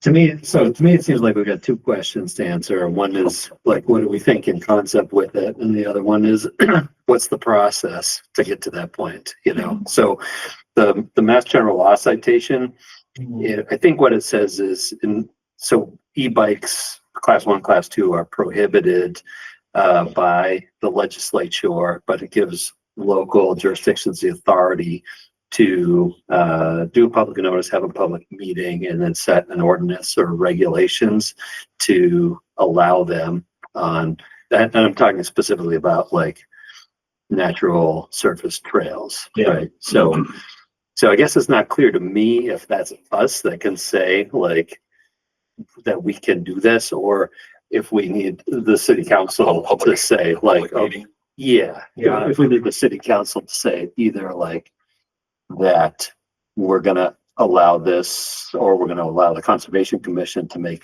decisions to do this on Conservation Commission properties, which I think makes sense. Like the city ordinances already define what a class 1 and class 2 e-bike is for the use on the Manhattan Rail Trail, right? So it'd be pretty easy to add on, well, as easy as coming with a new ordinance it is to just tag on and say the Conservation Commission can make that, decision relative to their properties. I don't know, maybe the city's legal counsel will say, oh, the commission can make this decision Right. without, without a bigger discussion. So, And I am happy to Yeah. bring this to the city solicitor because I think my read of this, so we're looking at D here in Bill 5151. This is a amendment, I believe, from 2022. So we're looking here. Mhm.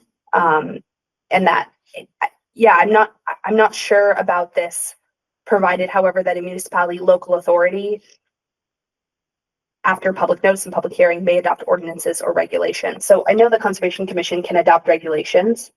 You can't adopt ordinances. Ordinances are done by the city council. Correct. can we do regulations? I mean, I guess I don't know. Only, I don't think that we can actually, because we don't have an ordinance Right. under So that gives us the authority. to adopt regulations. Yeah. And those regulations would be specific to our ordinance, not to public properties. Right. Yeah. Okay. And there is not currently an ordinance, as far as I know, about Easthampton conservation lands and their relationship with the commission. Do we have a bicycle ordinance though? I feel like we do. And does it discuss this at all? Because this is state law that we're looking at, right? We're looking at state law. Yeah. It doesn't address natural service. I'm sorry, would you introduce yourself for the record? Sure. Salem Derby, President of the City Council, Thank you. in that capacity. Right. Yeah. It does not address, It does not address natural surface strips. okay, Yeah, it's mostly road and Manhattan Rail Trail. okay. Do you happen to know what the process would look like if we wanted to address this in that ordinance? Could In you the ordinance, fill us yes, I do. And so basically it would be, you'd need to find a city council sponsor. Who would in? Who happen to be a mountain biker? happen to be a mountain biker, who would put forward a proposed ordinance, and then that would go to the ordinance committee, which I'm also a member of. And then it would be, after deliberation, we would have a public hearing and it'd either get adopted or not. And that ordinance would allow the Conservation Commission to to determine. It depends on the ordinance. Okay. So I envision, my read of this is I envision an ordinance that would outright ban or allow, or an ordinance that gives the authority to the Conservation Commission to set that policy. So there could be two paths to go by. And I guess my thought would be that if we are allowing if we decide that we're okay with allowing e-bikes, class 1 e-bikes, then I don't see why we wouldn't allow them everywhere that we're allowing mountain bikes. So the ordinance could just allow the use of e-bikes on trails where mountain biking is allowed, and then we could make the determination for different properties of whether mountain bikes are an approved use. Okay. I think that would be an appropriate pathway to use. I think that's fair. Does the commission want to take a minute and hear some other public comments on this? Sure. Okay. Maybe we'll start within the room and then I have a few to read. So if you have a comment, if you just introduce yourself for the record, please first. I live on Hendrick Street and I hike and bike. So my concern is around the behavior thing. There's trail etiquette both in the woods and on the bike path, but there's a huge gap between people who know what that is and people who don't. So you guys might want to help educate people. But so I think of safety issues with bikes in general in there. I mean, I do both. But there's people who don't really know how to handle themselves, either the hikers or the bikers. And there's, so if you put an e-bike in there, which could potentially go faster than even a regular bike, I'd be concerned about that. And then how do you enforce the class thing? Like what keeps somebody with a bigger, faster bike from going in there? And those trails have a lot of different access points. You can start up on Mountain Road and come down there from like the back of the log cabin. So on one hand, I'm like, yeah, it'd be great, especially for folks who need the extra help. It'd be great for accessibility. But again, I'd be concerned about how do you enforce that, which is pretty tough, I think. But and I don't know if that means, unfortunately, if that means you have to say no to everybody, that's tough too, but Yeah. I don't know. So those, Yeah. No, those are good points. We talked a little about in the last meetings about the trails there and how there like could be some illegal trail building, but NEMBA's in the hopes NEMBA will maintain the trails there and that will bring down the illegal trail building. But what we've seen is a similar way, kind of like people self-policing each other. But we've seen a similar thing happen with e-bikes where, you know, when you allow access to places like this for more people, they're policing it. There's more people to police it and kind of like the rising tide raises all ships, right? So there's dirt bikes and quads going in there now. But you know, my hope is that when you have more people going in using the property for actual appropriate uses like hiking, biking, hopefully e-biking, it'll have that effect where basically those people on the illegal vehicles will just leave. It'll be they won't be want to be bothered in there.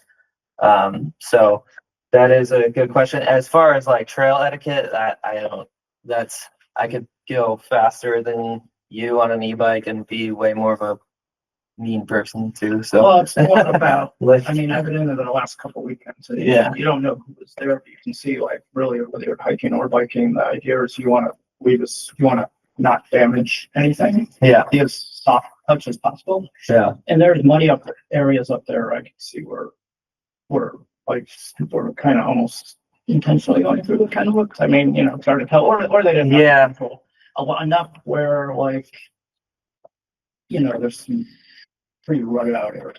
Yeah. Yeah, the commission's aware that there's a couple crossings that where the trail crosses intermittent streams, that is certainly on the commission's agenda and radar as things to be dealt with, as the commission takes on a more active management role of the property.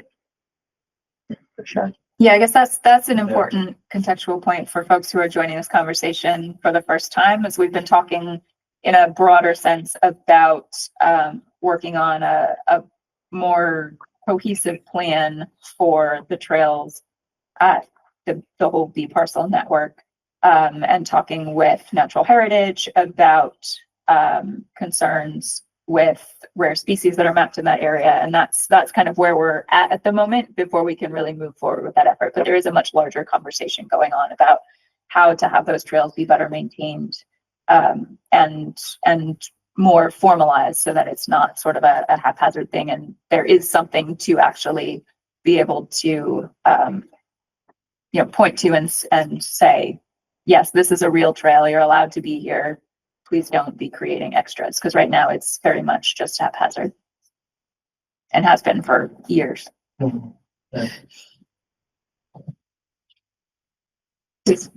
my name is Pascalina Azzarello. I would like to introduce myself in that I live at 198 Hendrick Street. It's at the corner of Hendrick and Bernie. It's directly across from the trailhead that we are talking about. Yeah. I am an avid gardener. I recognize you folks, and I'm out there all the time. I also need to say that I am the Arts and Culture Program Director here for the city of Easthampton. I share an office with Ava. And I will also mention that I used to be the executive director of a cycling organization in Brooklyn, New York. I worked a lot with IMBA. We spoke at the same conferences. They made lots of donations to our organization, and I'm very familiar with mountain biking. And I used to be a very avid cyclist. So I have a real appreciation, and I'm a hiker. I love those trails. So that's the context that I'm coming in with. I just want to be very transparent about my role. I am here as a concerned resident. I do want to say that the only reason I heard about this happening is because I happened to share an office with Ava. And I happened to hear a conversation in the air one day. And there are impacts on this neighborhood. You mentioned there's no real parking. That's a real thing. And so, I was interested to see that map. of like where the next closest place where there's like an actual municipal approval. And I am aware that once there is municipal approval on a parcel like this, people will come, you know, and that makes sense. That's just like people are going to want to do what they can and enjoy what they can. But I think there's a real short-sightedness here with this, with the immediate neighborhood. So like, as a resident and as someone who knows how municipal processes work, it does not feel good that it is a fluke that I found out about this. Like, if this could have been approved and nobody knew, I called my neighbors, nobody knew. And so I think that that's like a really important piece here, because there's a culture in the neighborhood, there is a dynamic in the neighborhood, and this would really potentially change the dynamic of the neighborhood.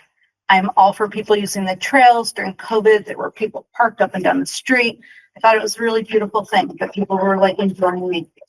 And doing it in a responsible way. I have to say, I have found that of all the people who like park, so my garden runs all along Bernie, and of all the people who park on that street, the mountain bikers tend to be the most conscientious people, most considerate. Hey, is it cool if I park here? Blah, blah, blah, blah, blah. Friendly. I know that there's this kind of like debate and a little bit of a stigma around like e-bikes, and I'm not here, like, to me, it's not about e-bike versus not e-bike. It's about impacts on the neighborhood. And it feels very important to me that the people who live there, who have invested in that neighborhood, have the opportunity to be here, to learn, to contribute to a conversation. And for you all to learn too about what some of those concerns are. This is not me, like, I think e-bikes are great. I think more people riding bikes is great. Like, I do not need to be convinced, and that's not really what my concern is. Actually, I do want to know the environmental impacts of this, and I know that there is a more holistic study being considered, and I think that this is a part of that. So there could be a really thoughtful and thorough investigation of what the impacts to the trails will be. Like, that's not something I know anything about, but I would want to know about that. And I would hope that our Conservation Commission would want to know about that before making a decision about this. And then the last thing I want to say is that, like, I have seen accidents happen at the corner of Bernie and Hendrick. So people park on Bernie, they park too close to the corner of Hendrick, and there's very little visibility. So the people coming off of Hendrick, turning, people tend to go quite fast on Hendrick and speed around that corner. They don't see the oncoming car. I've seen like a handful of accidents in like 4 years. I've seen a lot of near misses in 4 years. I've lived there for almost 8 years, but I've been outside a lot more in the last 4 or 5 years. So I think that like some signage about parking is actually very important. I'd want it to be done in a way that was really respectful of the neighborhood. But this whole thing feels like, I totally get it's like a very worthwhile thing to want. But considering the context and the environment, like the neighborhood environment, this feels very premature to me. Like, there need to be many more people who are aware that this is being considered. It doesn't feel great that we weren't notified, that it was even being discussed or thought about. So I'm glad for the bigger picture study. I think that's great. I learned the other day from Ava that there are endangered species across the street from me. I didn't know that. Like, I think looking at this all very, like, much more holistically, rather than like, yay bikes, let's do it, and then realizing all the repercussions, like, and then having to deal with them in real time and too late. Doesn't feel great when we have an opportunity to go about this very differently. Yeah, I'll just jump in and say right away, I'll take the heat for all that. I was just trying to figure out actually the pathway to go to I don't know who like says yay or nay. So this was just for NEMBA. This was our first step to learn, like we just did today. Like, well, we don't. Maybe it's a city council thing. Maybe it's this. Yeah. So, but totally I'm gonna. not, Yeah. I'm addressing the civic entity yeah. here, so no. No, but I totally respect understand. what That's you're what doing. I that's- just know that yeah. there are municipal procedures and processes in place for a reason. Yeah. And it doesn't feel good that it was a fluke that I learned about it, because there are impacts. Like, it does change the way a place feels. Right. And there are other access points, which I think is a really important thing to Yeah. explore as well. And the one thing that I actually didn't add, because it's a crazy huge study, is IMBA actually did a whole study. It's like 78 pages long that I can send to anyone. And they did an impact study on e-bikes versus mountain bikes versus actually dirt bikes, which I think they put that in there to show motor versus not. I don't know. But they have a whole impact study already. It's not local to Massachusetts, of course, but there are those studies out there. Yeah. But, yeah. And then the last thing, yeah, the parking, we were talking about that in a previous meeting too with NEMBA, and like how to, create, like if there's options to create a trailhead, because it's obviously an issue even without the idea of e-bikes. There's just no parking, and yeah, luckily it's worked out well because of nice neighbors, but it could easily not be like that, like you could easily have some neighbors that hate the idea of parking on Bernie Ave, and that would be detrimental to a lot of people and families that use the area. So yeah, it's all good points, really. Well, I guess I'm left. Peter Borkowski, the regional seller.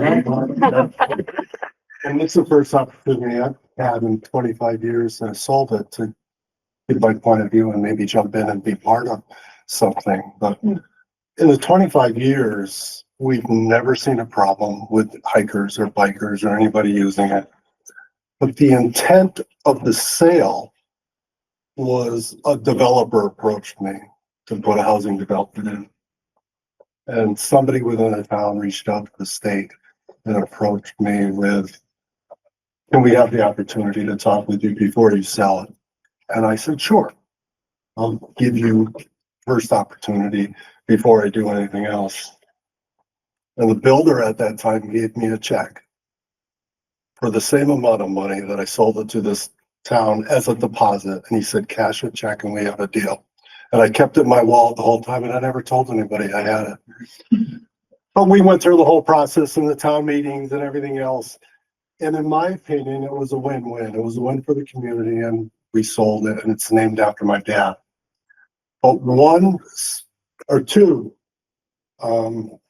requests that I had, that it would never be restricted for any use outside of state regulations. And I know this falls under the decision.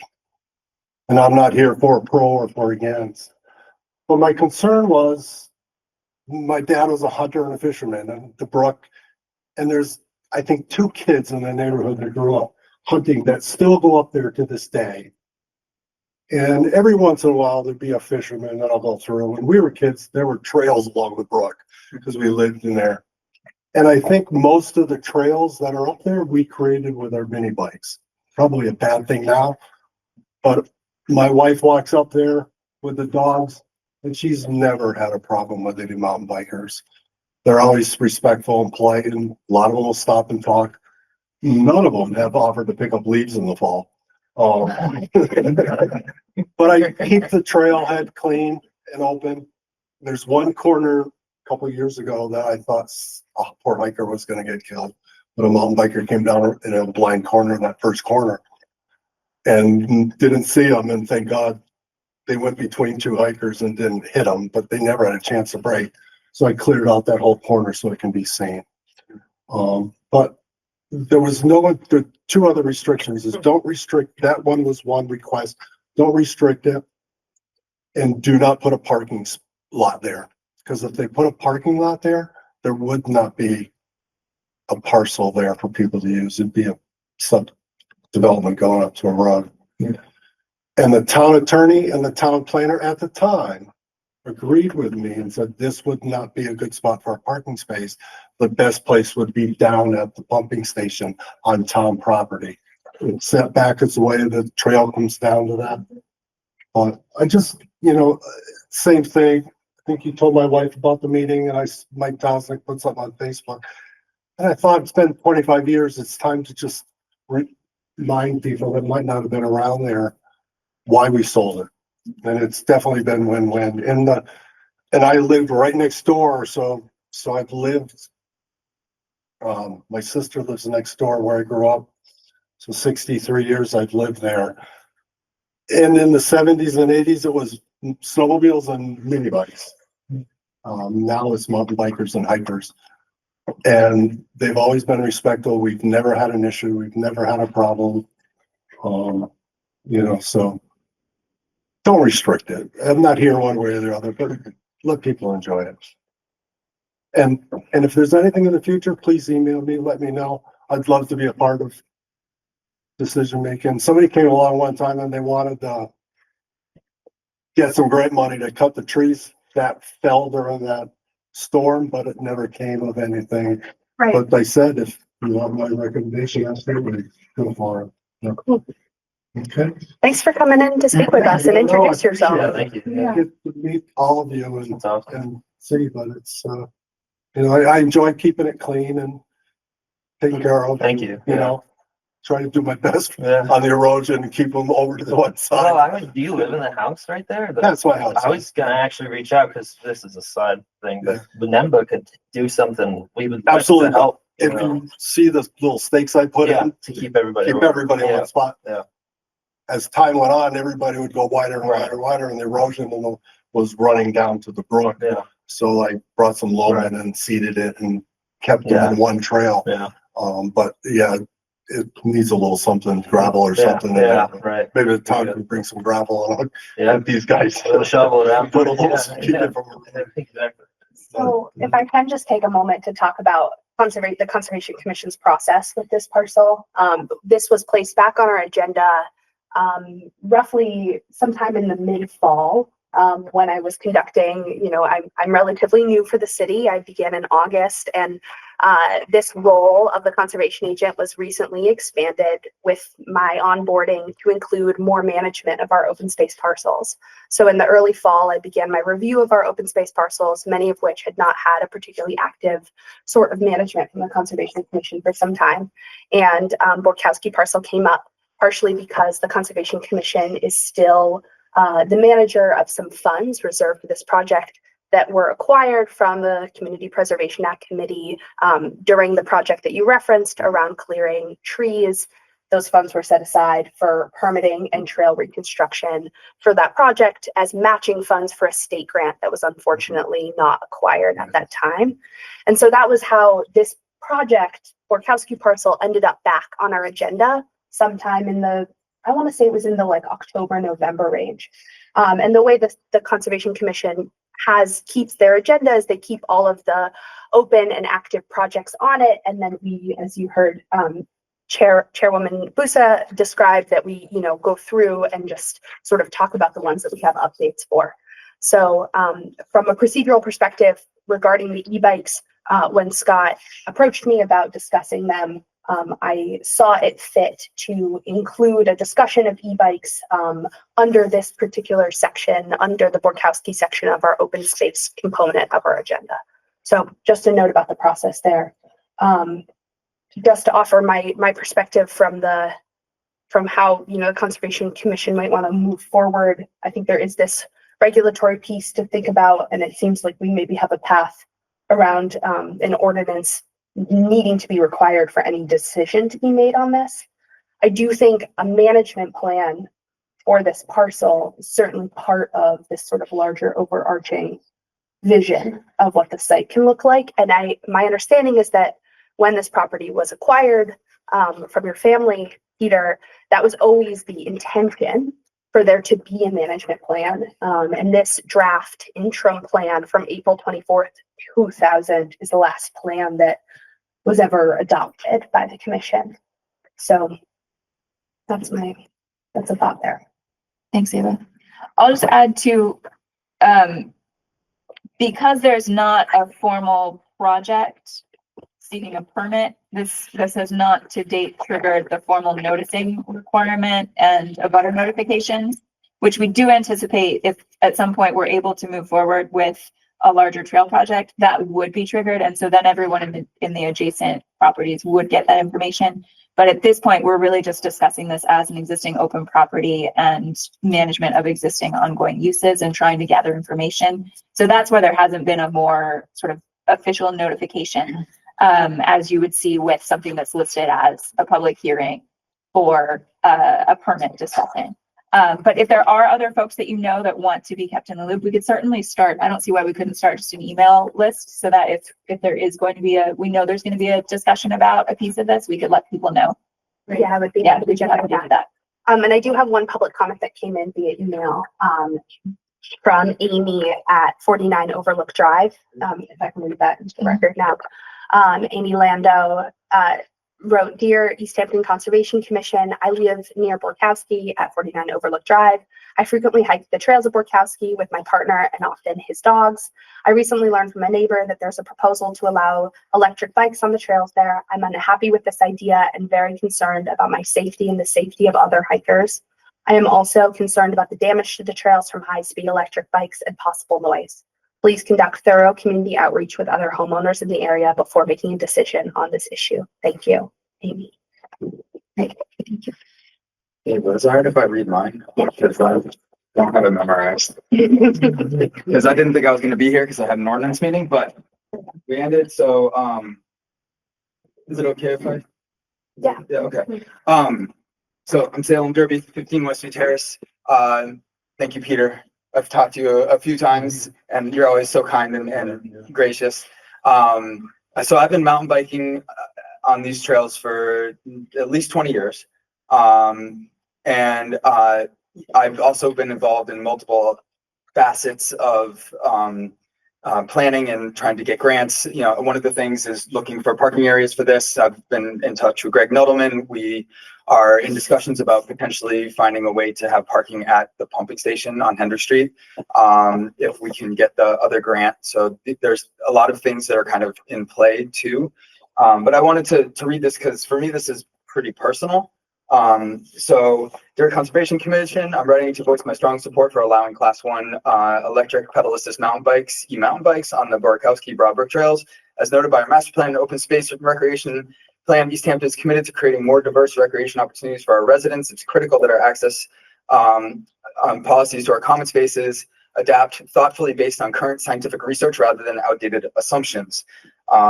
Recent credible studies affirm that environmental and social impacts of Class 1 e-mountain bikes are minimal and largely comparable to traditional mountain bikes, while their benefits to community health, recreation access, and inclusivity are substantial.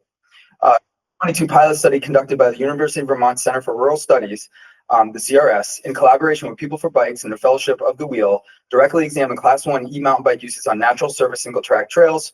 Importantly, this study found no significant evidence that Class 1 e-mountain bikes caused more trail damage than traditional bicycles.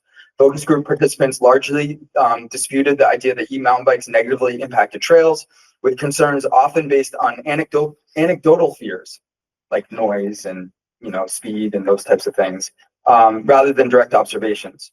Trail etiquette among e-mountain bike riders was generally positive, and concerns around safety were neutral.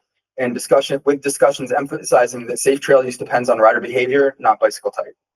Similarly, a scientific field study conducted by the International Mountain Biking Association, the IMBA, in 2015 under the Bicycle Product Suppliers Association reached the same conclusion.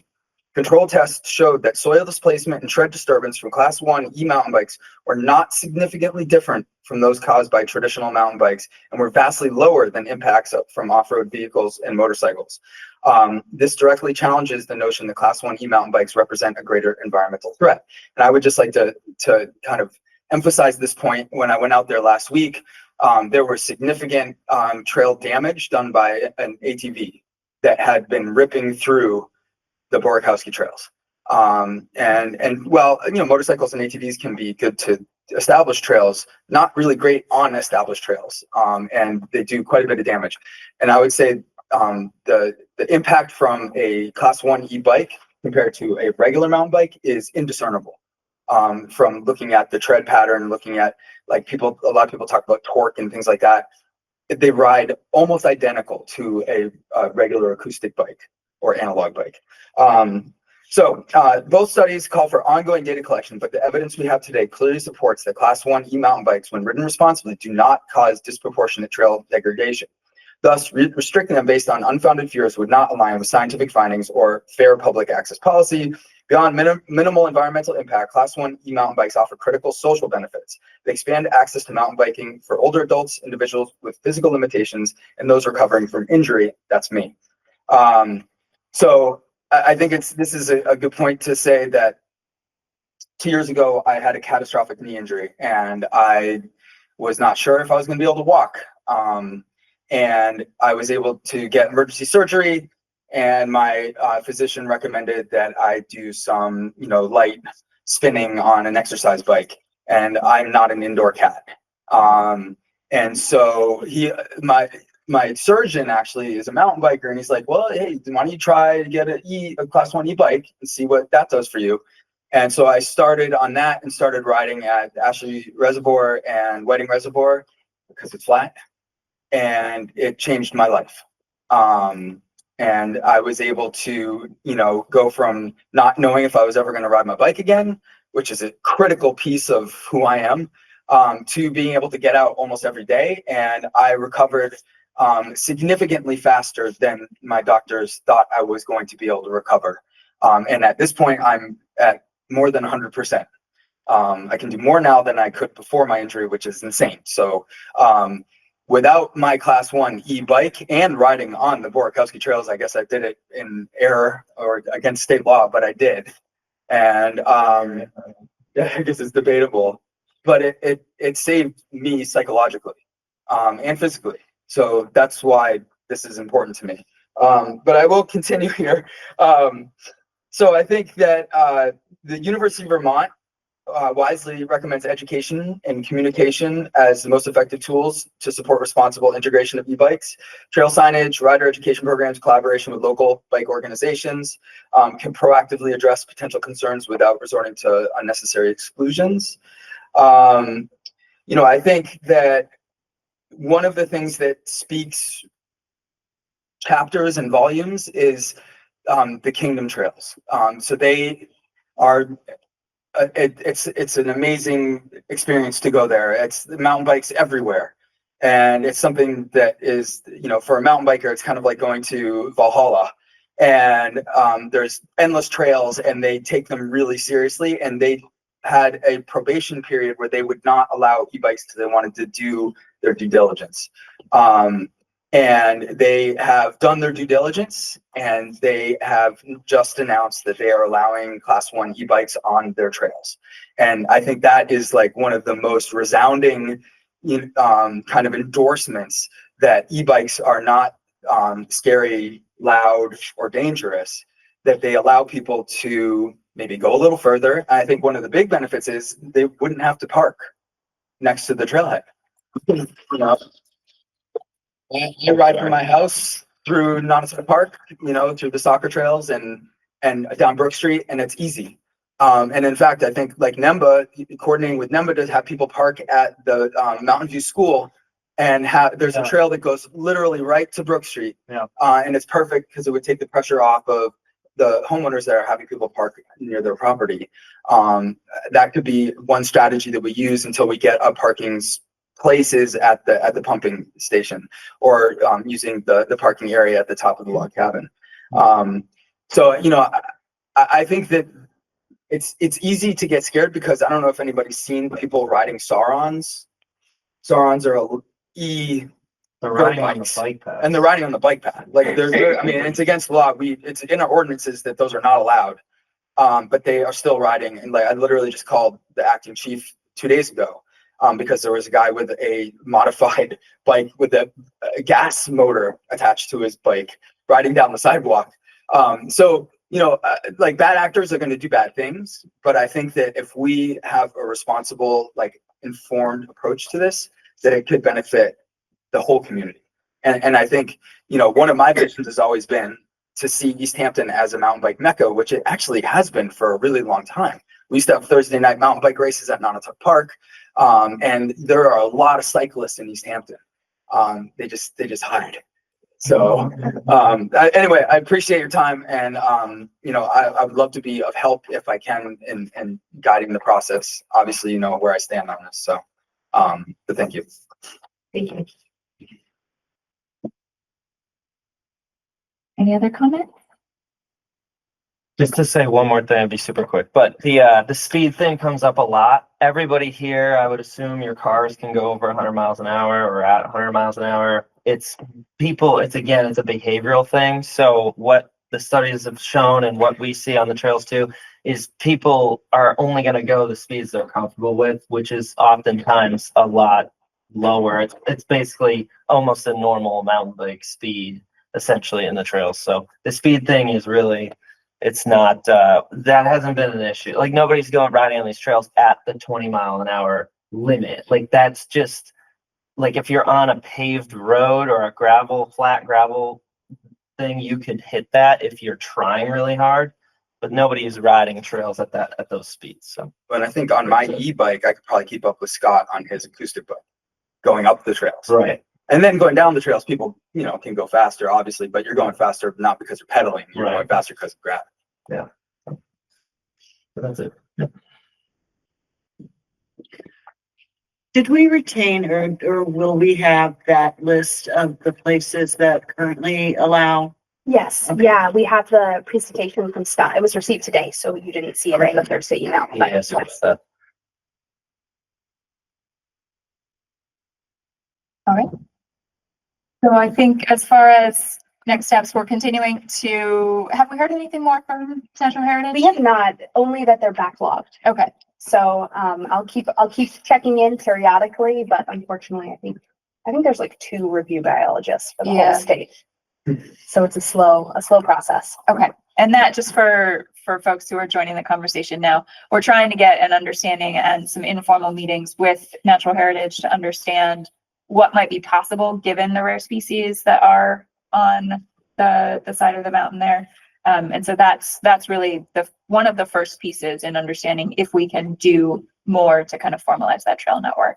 And then there's also been some ongoing pieces just looking into old deeds and the management plan that did exist and trying to understand what was always the intent for these various properties that make up collectively what's known as the B parcel that people like to ride. So that's kind of where all of that's at. And then it sounds like there's maybe a larger conversation to be had at the city council level around the official regulations around e-bikes for Easthampton. So I think that's where we go from here. Great.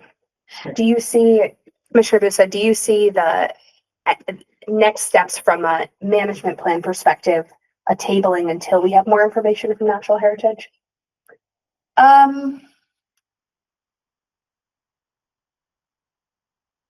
That's a good question. I think probably it would be good to understand from them some of the restrictions before we move forward with kind of recreating and updating a management plan. And to incorporate any possible projects that could occur on this site into a future management plan. I think that makes sense. What do folks think? Okay, I agree. Agree. Okay. And I think, yeah, I guess I encourage the public to please email me at conservation@easthamptonma.gov if you'd like to be on a list of people that will be notified via email with the agenda whenever any updates regarding Borkowski parcel are going to be discussed. I'm happy to cultivate a list there. And then anytime that I have something to update the commission on regarding Borkowski parcel, I will send you the agenda that indicates such. Thank you. Thank you. Thank you. Thank you all for coming. Yeah, thank you. Appreciate all. it. Hope that helps. We could do a presentation on e-bikes for the bike path too, because I know the bike path is got some crazy things going on too. Yeah. Well, you know where to find me. Yes. So if you need anything, just let me know. Great, awesome. And I assume that you'll pursue the city council process. Yes, so that's the next step, it sounds like, or for the I class think one, so, even, it yeah. would be a go to use. It go seems through like the it. city Yeah, council. we just Okay. started looking Yeah. into the mass regs. Okay, Knowing that this was yeah. So that's on the all. agenda. Cool. So we're figuring that out as we go, but Wasn't me. Salem is certainly a good person to Got it. Got it. And yeah, both know how that process works and champion the effort. So yeah, and we should speak about what might be included in such an ordinance. Cool. I usually like to be a little bit more impartial, but I guess in this case, hopefully you do. Thank you. Thanks, everybody. Good night. thanks, Scott. Thanks, Scott. Thank you. It was nice to meet you, Peter. Yes, Peter, thank you. Thank you. All right. Anything on Oliver Street? Yeah, there is actually some things on Oliver Street. Okay, all right, so this is just the draft of a letter. If you recall, Al Donahue, who's a cyclocross coach, requested a letter on city letterhead. This is our new letterhead, by the way. Our letterheads were standardized at the city level. Your name's on it. Your name is on that. Okay. And so I'm happy to add any more to this. It's really simple. Oh, sorry. No, just put her cell number in, that's all you have.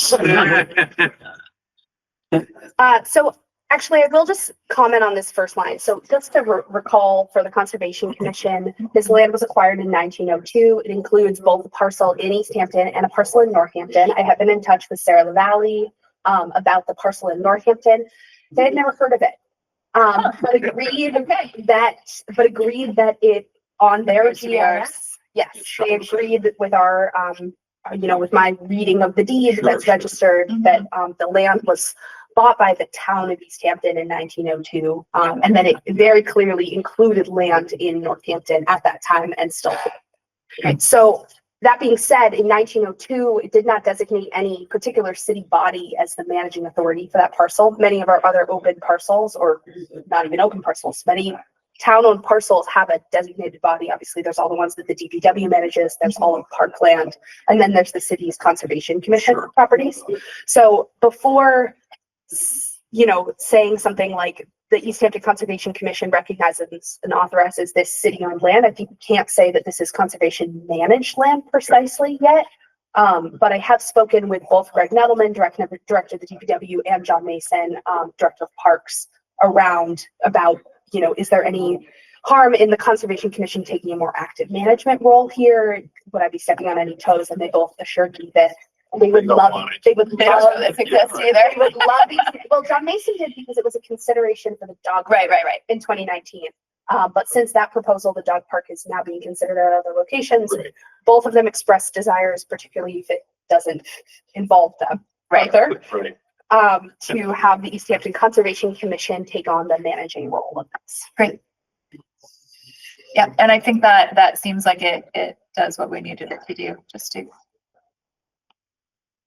show some authority that people are allowed to use it for all of the purposes that we've discussed if there's concern about. Great. And so this was the temporary sign that we were going to consider. So 11 by 17, I was going to laminate it and just punch it onto a tree. Okay. Good. Okay. Yeah, All right. I like it. Awesome. So then on the more permanent side front, and so my where I'm at with this permanent sign thought is that we want it to be something a little bit more, well, like a good degree more substantive than this. Something that really starts to establish the brand of the Conservation Commission with regards to our open space properties. Currently, we have a potpourri of aesthetics going, and it would be nice to sort of create a unified look, as well as establish prohibited and permitted uses, but just sort of have, some kind of vision here. So I wanted to request the use of $500 of the open space funds that the Conservation Commission has to work with a graphic designer on a sign for Oliver Street as our pilot program sign. Understanding that moving forward, we may not need to continue work with a graphic designer for each individual sign. My thought, without knowing too much about how sign making works, is that once we had a vision of a sign, that then we could work with a sign company more directly to produce subsequent signs, if that makes And get sense. pricing. Yep, exactly. And so $500 was the number I landed to work with the graphic designer on this initial sign. I have someone in mind. She's someone who's worked with Easthampton City Arts, so she's subcontracted with the city before. The Conservation Commission currently has $24,454 in their open space account, and I confirmed with Hadel, the city's auditor, that that is indeed the correct number. I don't believe that number has grown in quite some time, but the Conservation Commission has been holding on to those funds since then. Sounds good to me. Yeah, good to me. likewise. We should Let's do use it before it's lights down to nothing. Great. I have a question, not about the use of the money, but about the dog. Yeah. Do we need to care whether the dogs are leashed just in terms of bikers running into dogs or dogs running into bikes? I could see if I was coming around the corner on my mountain bike and then a dog. I think we had like, please share the trail and scoop your poop. Yeah. Yeah. Yeah, I just didn't know if we cared if the dogs were leashed for safety. Yeah. And I also know that it's hard to find places where you can bring your unleashed dog. So I get that that could be controversial. Yeah, I definitely don't think the Conservation Commission should specifically authorize unleashed dogs. Right. Just, Yeah, I think we have a leash law. We have a leash. So I don't think we need to say anything specific. It should be, again, On public property, yeah. the dogs need to be leashed. But, I mean, if we There are just say places it, where that's overlooked, but I don't Yes, think we right. need to get into it specifically. if we just say it here, then maybe it just sets things off on the right foot, you know? If we say that the leashed dogs will. If we say it on the sign. right, so this is then- again the right, so this is the temporary one, so I wouldn't stress too much about this, but my vision, what I described to the graphic designer in, preliminary conversations up till now is a 3x3 or maybe 4x4 sign that's going to be like a side one, like a side view, like the one we have at Gostina, with some hanging boards that come down from that. And the things that I imagined would go on those hanging boards are things like the permitted uses, but maybe a note about leashed dogs would be one that we would want. I think this would be a great time to actually talk about what we would want on those so that I can bring those to the graphic designer. I'm not really prepared for that conversation. Okay. I don't have any immediate thoughts. I mean, motorized vehicles, are we want to get into those kinds of things on the sign, or? I'd like some time to think about it. Yeah, absolutely. Yeah, sure. One of the things we had talked about was having the designer come up with some icons that indicated Logos. Yeah. happy dog, happy bicycle, X through the motorcycle, whatever, just things that would be like easily recognizable and not take a lot of words. or Words, right, space. 'cause people I don't. like it. Yeah. Yeah. Okay, So maybe just to get started down that route and see what they can come up with. that sounds great. And Might be a good starting point. 100%. And I do think the $500 too will give us a couple back and forths with Okay, them. That's partially why I picked that amount. So, maybe looking for like three back and forths where we have it designed, we talk about it, we maybe change icons or words. And then move from there. Yeah, and we can all make a point to think a little bit more about this for next time. It might be helpful though, if I don't know what these resources might be, but if there's anything in, I don't know, the open space plan or anything that kind of gives us some context for how the city's been thinking about different types of uses already that we might refer to kind of, so we're not just making things up out of thin air, but we're basing it on some deeper, longer term city conversations. Yeah, okay.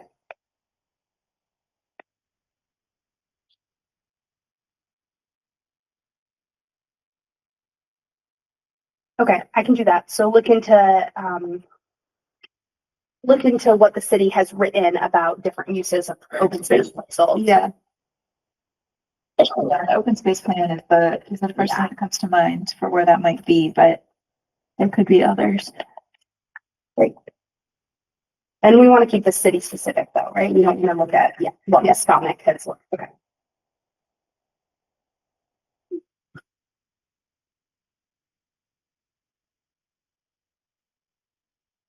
Excellent. Feel hopeful that we can have a really beautiful sign. Yeah. Yeah.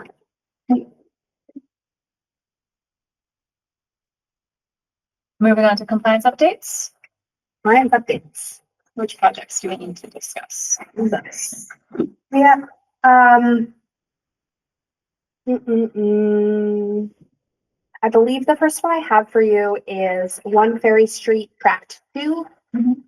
We received a letter from the developer. I believe the developer or a contractor, the developer, Rob, I believe is here to speak to it, or Mike Nisha. Yeah, it's not here. Oh yeah, he is as well. Okay.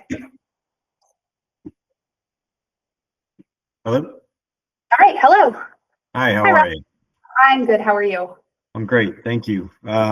So for the record, I'm Rob Levesque from our Levesque Associates here this evening with Philippe Cravo from our office, as well as Mike Nishan, who's one of the proponents for the Ferry Street project.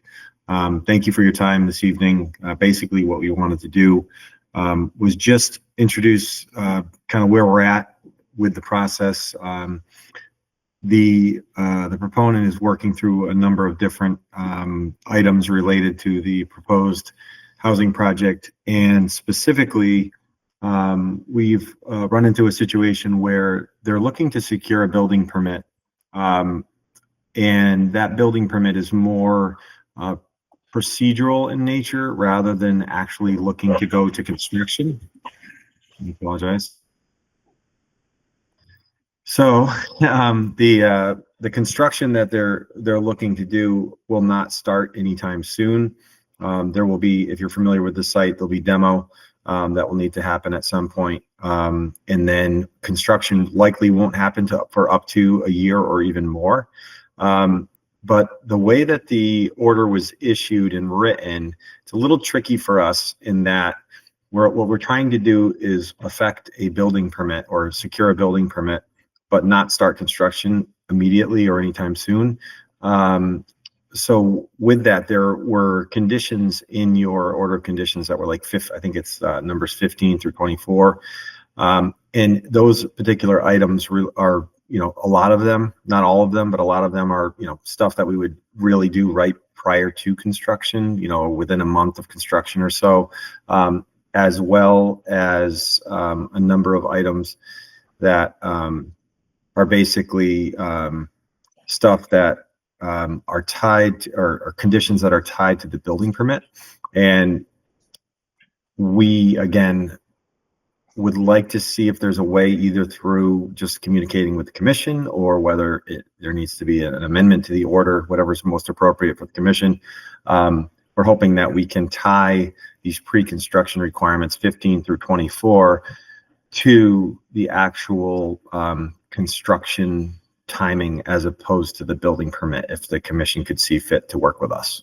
So that's the gist of it. I do have those conditions that could be reviewed specifically, but I know you have a long night, so I'll stop there, and if it pleases the commission, I'll answer any questions you have. So we had a similar request recently for a project, I can't remember which one it was, that was putting in a grant application and wanted to show that they had their building permit secured and wanted to circumvent similar pre-construction conditions until a later time. And we decided at that point that we didn't want to set that precedent. So I'm not sure that we would want to do anything differently here, but I'm certainly open to discussion and conversation. Well, is there something short of a building permit that would get you what you need to have to allow you to pursue your funding? This isn't I don't think it's a funding question, is it, or is it? It is. Well, it's a funding question. It's a. I'm sorry, same project. Oh, sorry. I heard a couple voices, but so yeah, so it's there's obviously a financial component to it, timing wise. There's also a code component to it from a building construction standpoint. Mike Michon is here, and Mike, is intimately familiar with a lot of the code requirements, but maybe Mike could just chime in a bit about, the reason for trying to secure the building permit ahead of time. Good evening, all. Yes, the main reason being is it's a tax credit deal, which is very complicated for federal and state tax credits. And those are still a year away. So it helps move the tax credits along through the funding cycles if there is a building permit that's been issued. I know that there's a building permit that was actually paid for, I think, this week, if not Friday or Thursday of last week, maybe even today. And obviously, we can't start construction until we're funded. So it gets a little bit complicated with these with these bonds and tax credits. And again, being so far away, we wouldn't be starting construction over a year. So we're looking to be able to see if we can, get some help here with this. We have the same request for Northampton Street. I think it was this situation. For 9395. Yeah. I don't believe so. Because we just made Before- the building permit. Before you, maybe. I don't know about that. Maybe not. I don't don't know. remember. I just remember the recent conversation, which probably was this project. I believe it was. Yeah. What are the pieces that are preventing us from signing up a building permit right now? Okay. What's missing from the? Yeah, so what's missing from the pre-construction conditions, there are a number, so this is the order for One Ferry Street Track 2 that the commission issued on, I don't, when? In 2023. So the pre-construction conditions that remain, so there's a pre-construction meeting, right, that checks a set of on-site conditions that you all are familiar with, the erosion controls, those the order. are not in place right now. Those things Yes, like right. that haven't None of those are in even place. started because But- demolition hasn't occurred. Yes, but we also do not have, we don't have the performance bond for the stormwater management system for this property. That's typically, so all of the pre-construction conditions are a prerequisite to the issuing of the building permit. So the stormwater bond, which will be quite substantial for this property, has not been issued, I guess 141,000.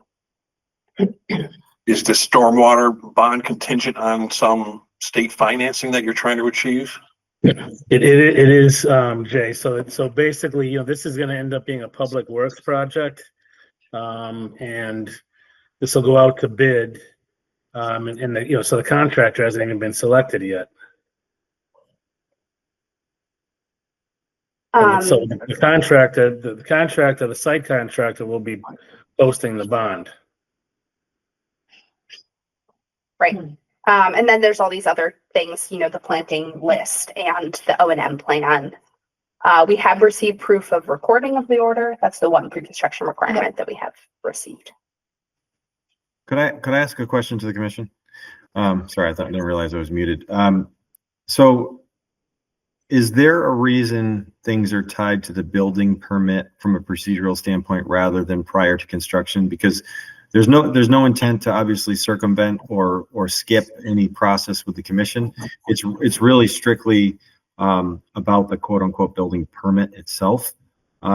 So certainly we would still have all of these things in hand and would have to have all of these things in hand if the order was amended, just really to change the language to prior to construction or prior to the start of or commencement of construction, as opposed to the building permit itself. It's really just kind of an adjustment to the language that helps Mr. Michon out and helps the funding aspects of the project, but should not in any way, shape, or form actually allow him to do anything that wouldn't be already allowed or wouldn't skip any requirements, so to speak. Right, and we understand it's really a sort of a protective measure to ensure that construction can't go forward on any project. This is a standard way that we manage the orders as sort of just an extra layer of making sure that everything's in order before the building can actually commence. And that's what, when we had talked about this a couple weeks ago or whenever it came up before, we had said that we didn't really want to change that, to set a precedent that would allow for folks to go around that. And the discussion we had at that point was perhaps there's a creative way that we can work with the building department to come up with something that demonstrates that, you know, you're all queued up. The only thing you need is to go through these pre-construction requirements first in order to receive that permit. We're certainly willing to work with you to come up with something like that. But we were hesitant to change what has been a standard protocol to protect the city. And Mike, sorry. Is there any way, Mike, that you can see that would, you know, if there any sort of slight deviation from our request that would potentially help your case? Some kind of letter of intent, you know, some letter of intent that says, if you've met these conditions, all you, to get the official building permit, all you need is to meet the final conditions, but. Can I, Mike and Rob, can I ask you a quick question? I did get a chance to speak with the building department on this, and they mentioned that there was an outstanding fee from their end that they were still waiting on. That was last week, so I'm not sure if that has been changed. But the building department expressed resistance to me about issuing some kind of provisional letter without. But maybe that's the one you just paid. No, that's what I just mentioned. I saw a receipt. It was $150,000 permit fee that went to the city either late last week or maybe even today. Excellent. Okay, thank you so much, Mike. I just didn't get a chance to talk to the building department today. Okay. So I could reapproach that conversation from the building department perspective if there is something that would be helpful to the One Ferry Street team regarding some kind of provisional, you know, you're ready to go kind of situation. Do you think something along those lines, Mike and Rob, would help your situation? Yeah, I think we would obviously need to be all in agreement with it, obviously. But that's the idea, exactly. Yeah, and I know it's tricky, you know, in reading through the 15 through 24 comments, you know, for example, you know, there are some that are maybe not applicable. There's some that really, once we have a contract, like we should be doing a pre-construction meeting with the selected site contractor or the selected demo contractor with the general contractor in hand. Obviously, they won't have those folks available until after they go out to bid and receive low bid numbers and whatnot. So it's just a little tricky. And we appreciate you guys, you know, willing to work with us. I think the trick is that we definitely have no intention of immediately starting construction, but Mike needs to figure out how to get this somehow in place so the project can move forward. I will say that the commission has done phases of pre-construction in the past, but typically all of the paper components of the pre-construction, so the stormwater bond, the management plan, like the invasives management plan, the O&M plans, all of those components have historically been required for the first phase of pre-construction. And then when I describe the phasing, I mean in terms of phasing, we'll have a pre-construction plan where we check the erosion controls for the first phase, but not for the overall phase. Do you see what I'm saying? So like, it's not uncommon for that to be somewhat phased. Yeah, I think just to really be clear too, is, you know, there really is almost two phases. There's going to be a demolition phase, right? That's going to happen. Right. And then, you know, the site's got to be cleaned up, and then, you know, then there's construction. So, you know, that would be part of that for sure. And that the phasing is a good way to do it. Right, and I imagine there would be two pre-construction meetings for those. Yeah, we could probably, for Ava, to your point, we could probably clean up some of the paper stuff, like you said. So maybe we could work together on coordinating those, you know, what through the commission and through your office, what you feel is appropriate to be, you know, quote unquote, phase one, phase two. And it's really, like you said, it's probably phase one is the pre-construction, you know, paperwork. Phase two might be demo, you know, meeting prior to demo and making sure that everything is in place. And then, you know, phase three being prior to actual construction. Well, that's a question for you. Do you need a separate permit for demolition? A separate Yes. building permit? It's not a building permit, it's a demolition permit. So that would But it's happen coming from the first. building department. Yes, that would happen first. And then the site would be cleaned up, and then we would go into a building permit. Where's the language where we ask for a building permit specifically, Ava? The language is right here. Issuance of a building permit shall not be approved by the commission until all pre-construction requirements are met. Right.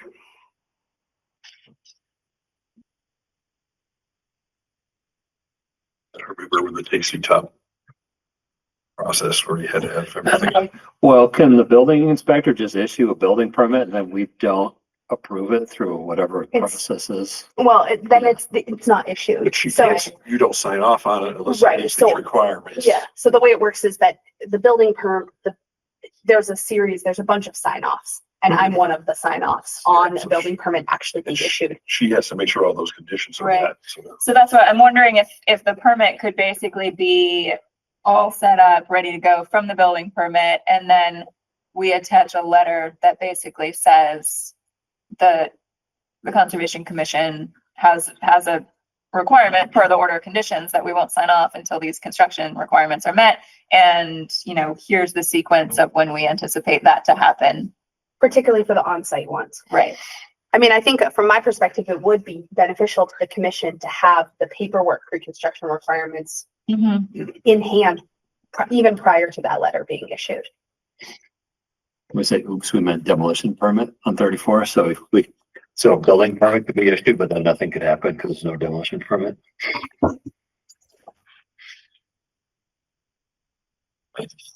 It's like we can say, oops, do a recorded order, no.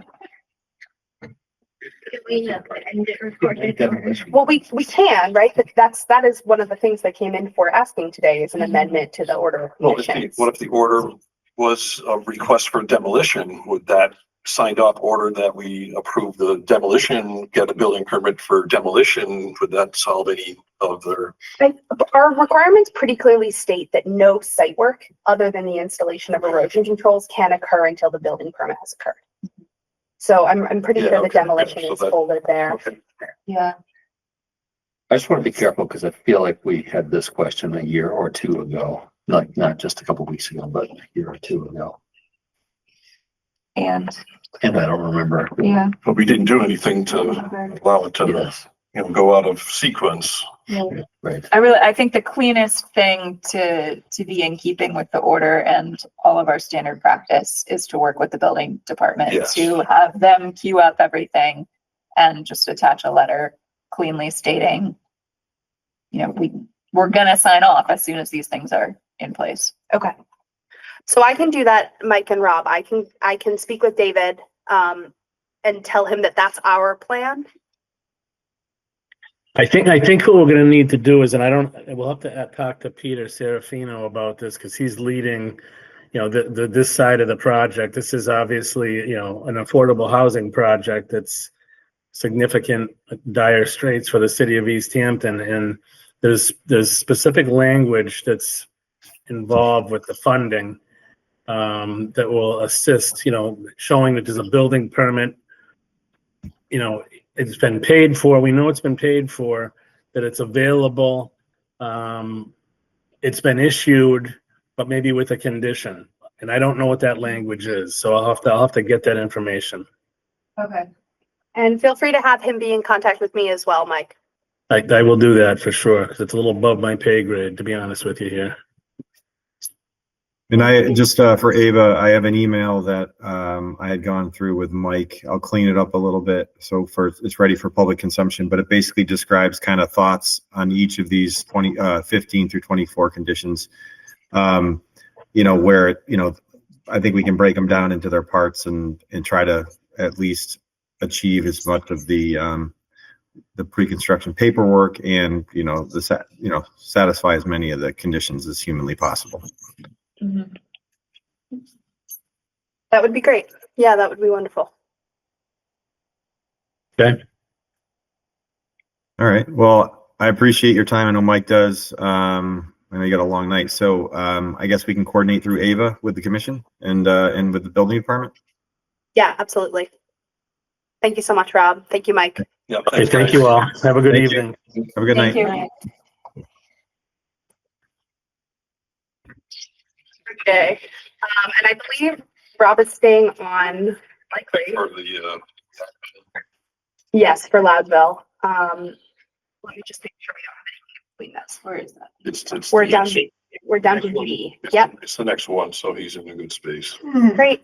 So I believe we have Philippe here as well and Rob. So. Oh, yeah, I Okay. can. Yeah, so thank you for your time again. Rob Levesque from our Levesque Associates for the record, and Philippe Cravo from our office, the PE on the project, handled the stormwater aspect. So our client, our clients are really twofold. It's Craig Othier and Joe Kelly. I'm happy to report that in general, the project we've been able to adjust the stormwater basin, and the project in general is functioning quite nicely now. A lot of the slopes and a lot of the other areas within within the project, and this I think this is maybe an older picture, but within the project, everything's pretty much well vegetated. The basin bottom, we have some pictures that we can share as well. We've been kind of monitoring after storm events. So generally speaking, we anticipate coming in with a request for certificate of compliance. Or as-built plans are just about ready. They're in the oven, but they're not quite done. So we'll have them off shortly. But the proponent had requested or had installed and requested to leave I'll call it a stone rim, or it's basically 3/4 inch, maybe 1.5 to 1.5 inch stone that they. I was just looking at the picture. Sorry. No, it's okay. So basically a stone rim around the basin. For lack of a better term, I would call it a littoral zone around the basin. I know it's kind of more of an environmental term, but this is an area where the water within the basin, before, after, and during storm events fluctuates up and down. So the stone kind of provides what I would call a little armoring.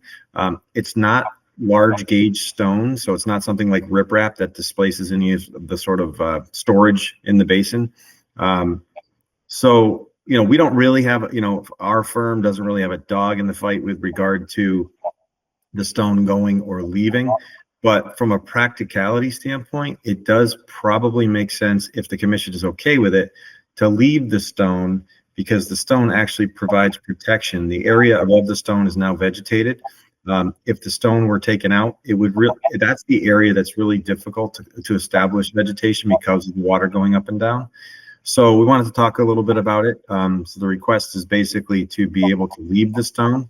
Philippe can talk about the mechanics of the basin a little bit more in detail as requested, but it's essentially not a functional component of the basin. It's more aesthetic, and frankly, provides a little bit of stabilization. To my knowledge, there's been no migration of the stone that was placed, and it was just placed in that, I'll call it the littoral zone, would basically, from the mean annual high water mark of the basin to the mean annual low water mark of the basin, which is essentially the bottom of the basin. So with that, we'll do whatever the commission, obviously you guys, it's your discretionary powers, but we do not have a problem with leaving it ourselves. And then we can also update the operation and maintenance plan as necessary for that. My recollection, and please correct me, other members of the commission, if I'm incorrect, but I believe we already established back in the fall, perhaps, that we were not okay with this unapproved deviation from the plans. But I think we have a larger issue, Rob, at the moment, which is that Ava conducted a site visit after 2 days after a rainstorm, and the basin is not draining as it's supposed to within 48 hours. I thought it was So this is not an 72 old hours. picture. This is a recent picture from. Yeah, so from these photos were taken on April 9th, Rob. So I believe we had some rain on April 7th, but not a particularly considerable rainfall. We and were there just was- out there too. Yeah, Philippe has, I think, some pictures to share as well. Philippe, you want to talk a little bit about the basin? Yeah, this basin obviously has been kind of been in place since that discussion that you just referenced, Julie, since the fall. So it's been through a winter season. It's been through, a pretty wet spring season here, and we've been monitoring it. We've been doing the SWIP inspection. So we typically we have photos of the basin after, all the stormwater, all the storm rain events. And, we've just been monitoring it. And we do have some photos today, actually, where the basin draws down, the higher elevations of the main basin area, are drawn down. The sediment forebay area, we did an as-built. I kind of want to check the elevations. I think that might need to be raised up a little bit, but that had some water in it, or seems to hold water a little bit more. Just seems to be, in a situation of the existing soil conditions. We were trying to, address the concerns, in the fall that we had through the construction process by, adding the outlet and making the basin larger and raising the bottom, which is what we came before the commission last fall to do. It's an ongoing monitoring thing right now. It does draw down. It's just how long does it take? Is it within 72 hours? Prior to the next rain event? I know that we have gotten consecutive rain events of over half an inch and even an inch in some cases. And, the basin is functioning. It's collecting the stormwater. It's infiltrating. You get a dry period, it draws down. It's just, we're in the. Can I interrupt? So a couple things. So we have, I don't know when this picture was from, but we have pictures. Do you have pictures that we took last? It was after the last SWIP inspection by Mike Ratchford. We do. Yeah, Philippe, you're a co-host, so you can share your screen if you'd like. Thank you. And then, so I believe that the trench in the center of the basin was never quite replaced. And then the sediment forebay, I don't believe had the inlay of material at the, so I know that at least in our pictures, you'll see that there seems to be an elevational difference from the bottom of the basin on one side to the, the sediment forebay itself. Maybe Philippe can share those Yeah, pictures. And then trying to pull it up here now. This was a photo of today. I'm pretty sure there was a rain event over the weekend, so I wasn't around. But so as you can see, it's the same basin. It draws down. There was other photos, before the weekend storm event where the larger basin area had no, less or almost no water in it. And so it is, it does draw down, I guess is what I'm trying to say. Do you have the other picture, Philippe, from the previous storm event? Let me to give them some perspective. I mean, I don't want people to think it's holding water all the time. Let me And then there was two time frames that you folks mentioned, both Philippe and the commission, 48 and 72 hours. Philippe, can you kind of speak to your expectations? Yes. The calculation in the stormwater report is you basically ensure the calculation is based on the soil's Rawls rate that you use to design the basin. You have a drawdown calculation and it's based on 72 hours. So you just have to cross-check that the area is sufficient, based on that, the Rawls rate to draw down within the stormwater report. So that calculation is in the report itself. Philippe, I just want to say that I've pulled up the response letter from, let me just project this real quick. From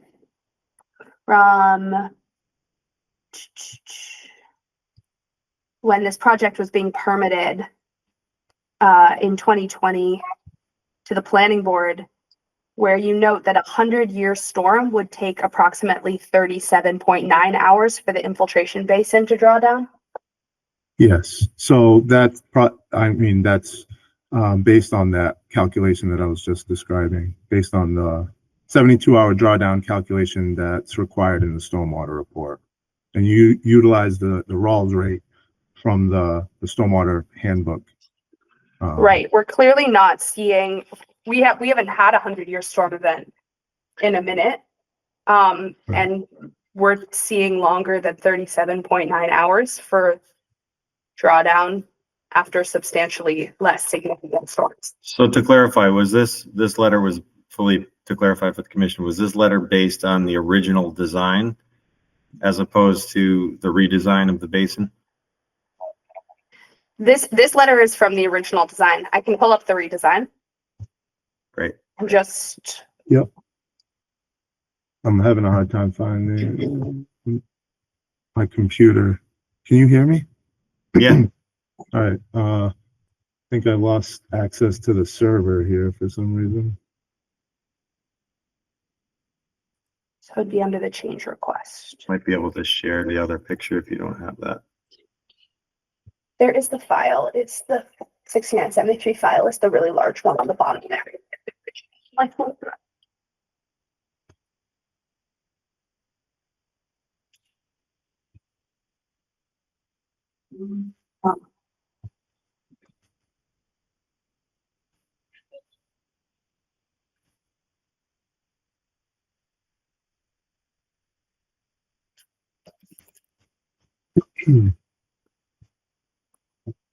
What was it that you were looking for? I was just looking to see the stormwater calculations. We're looking for drawdown rates. I have pictures there. I'm going to see while we're waiting for Philippe. Yeah, I have at least a photo from 4/22 available, which was, I believe, less than a week ago. Or a week ago Tuesday. Are you sharing, Philippe, or am I? No, I think Ava's. I'm sharing, but you can go ahead. Thank you. Trying to figure out how to share.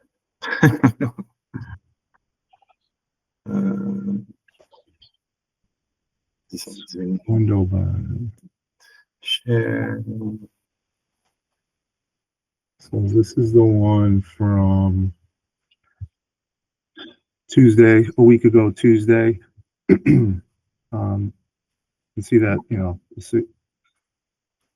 the larger, even less water in the basin along the majority of this of the sandy material that's at the basin bottom. There's might be some lower elevations here that are still holding water. I'm just not hard to say.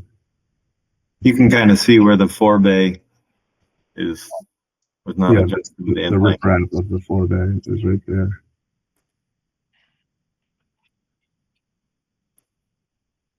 I have pictures too. I don't know if they're the same, but I'll just share them.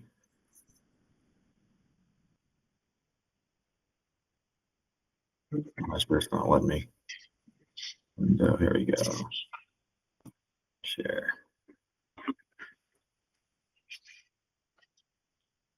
Can you guys see what I'm sharing? Yes, yeah, we can. Okay, and yeah, it's not highlighted. I'm a little confused by it, but so this is again. So this is the trench that was in the middle. This is the new inlay of the material, and then it seems like it tails off a little bit towards the sediment forebay, which is a little bit lower. Here's the stone rim that we had talked about. So this is kind of the area that goes up and down. So yeah, so I think procedurally what happened was we had mentioned that there was basically issues that weren't anticipated with the basin. That then got redesigned. We added an outlet, and then that inlay of material that you see that seems to be exfiltrating through, as required, was inlaid. I don't think the sediment forebay was ever updated. but I think the rest of it was the rest of it was inlaid with new material and adjusted. The elevations were adjusted, etc. So. Yeah.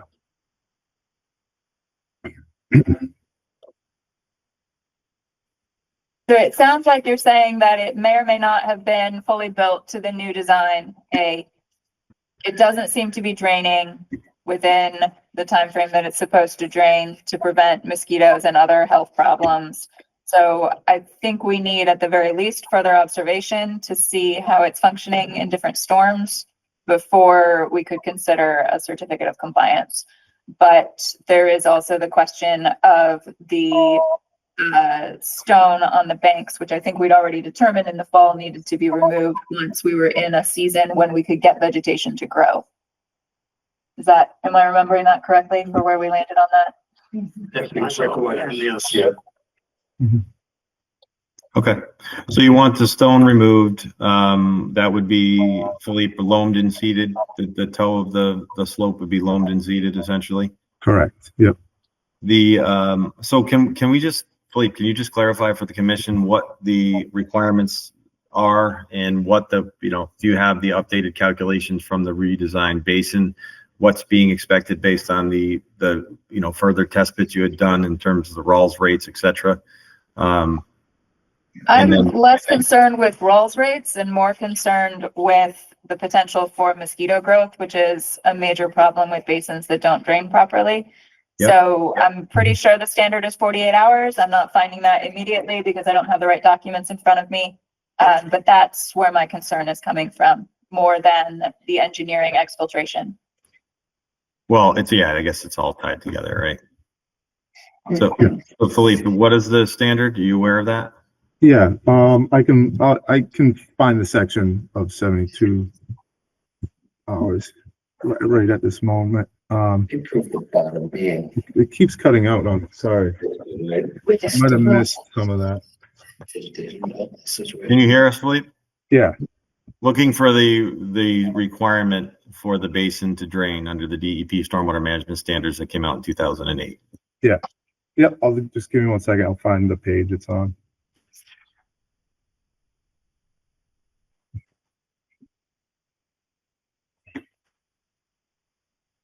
So it's in the volume 3, chapter 1, page 25. It's just the drawdown within 72 hours. So it's required to draw down within 72 hours. From what level of storm? Any storm. I think it should be standing water. Yeah. Okay. Okay. So. And again, the larger storm events, Ava, they have the outlet control now. So really, it's the stuff that doesn't go out the outlet control. I mean, for lack of a better general, discussion, it's the stuff that doesn't go out of the outlet control as part of the, the metering of the basin. It's making sure that we're getting exfiltration and that water is drawing down within the 72-hour time frame. And again, a lot of what we saw, at least on our observations, was the forebay itself never got brought up to the new proposed grade. So when they do remove the stone from the rim, they could arguably place the material as they were initially intended within that area. And then that trench in the center was also something that probably should be looked at too.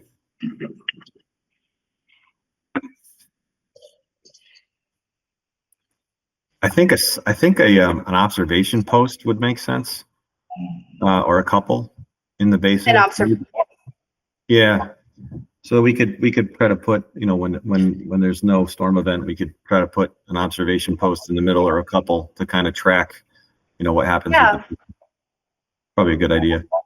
Yeah, particularly if there's different elevations within the bottom of the basin, having a few could be useful.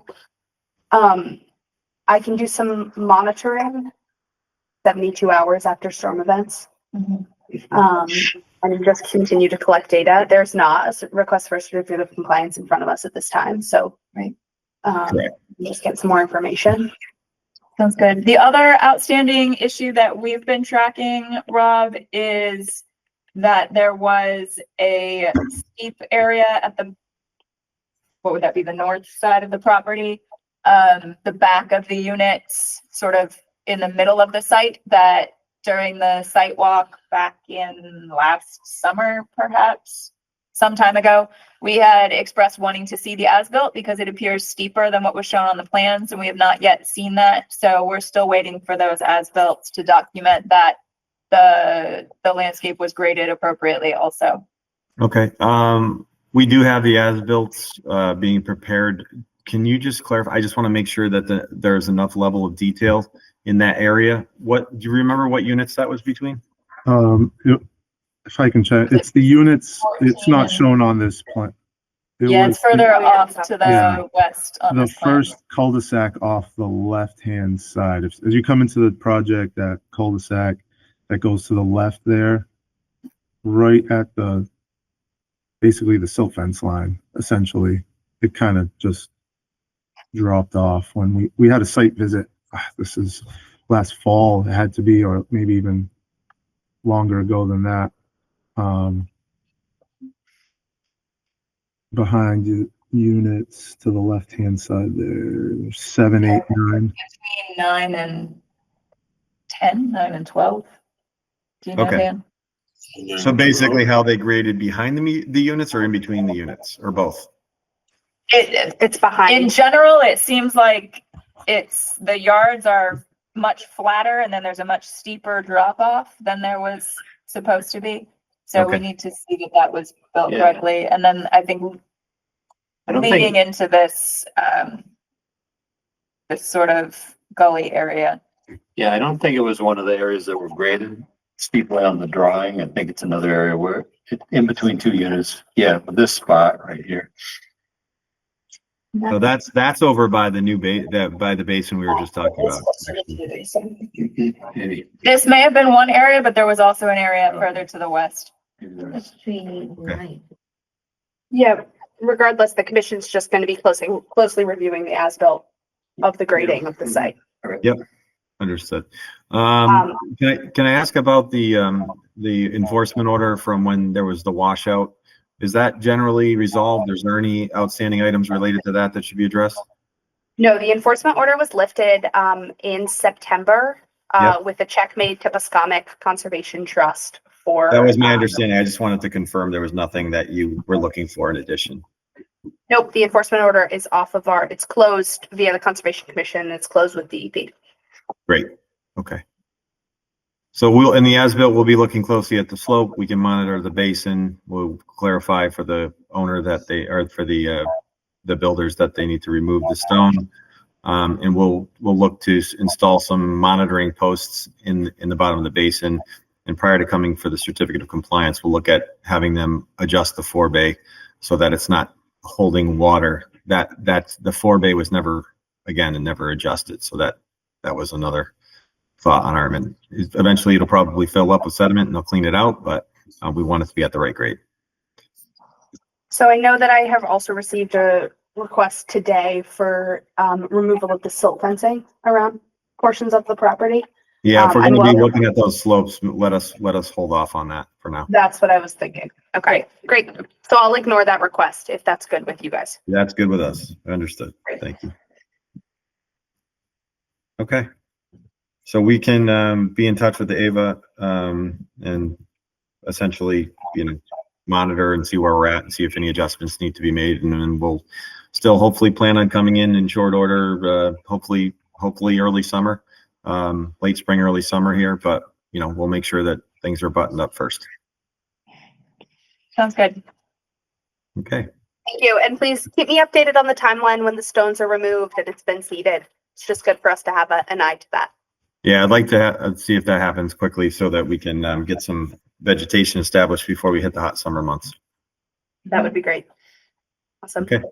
Thank you. Thank you, Rob. Thank you, Philly. Thank you. Thank Yeah. you. Well, good night. Other project updates, Ava? Other project updates.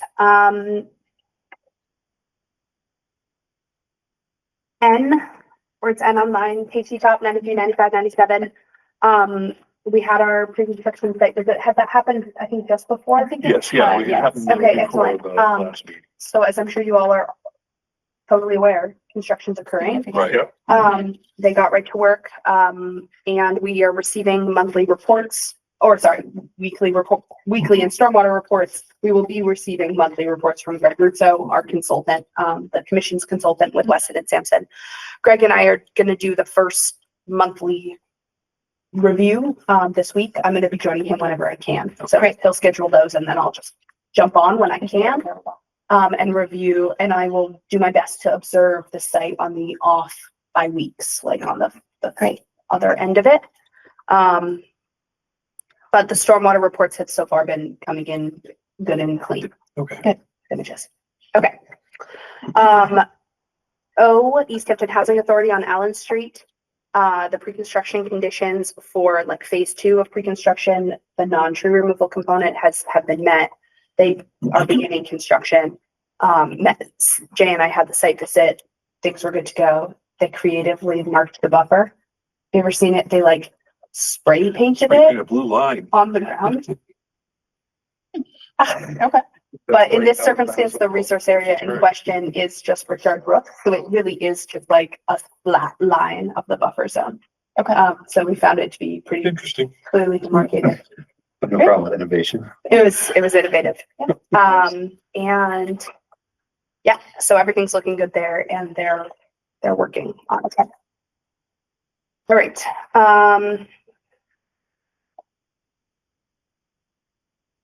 No, I know. No updates until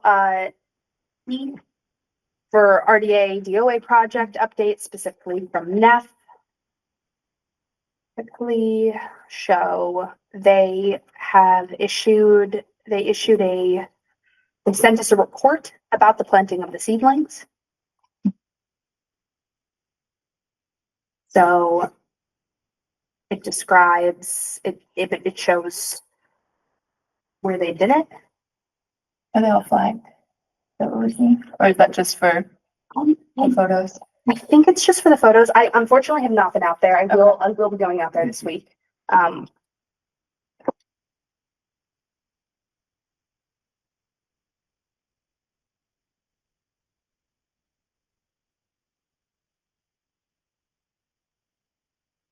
don't know. It's kind of hard to see them.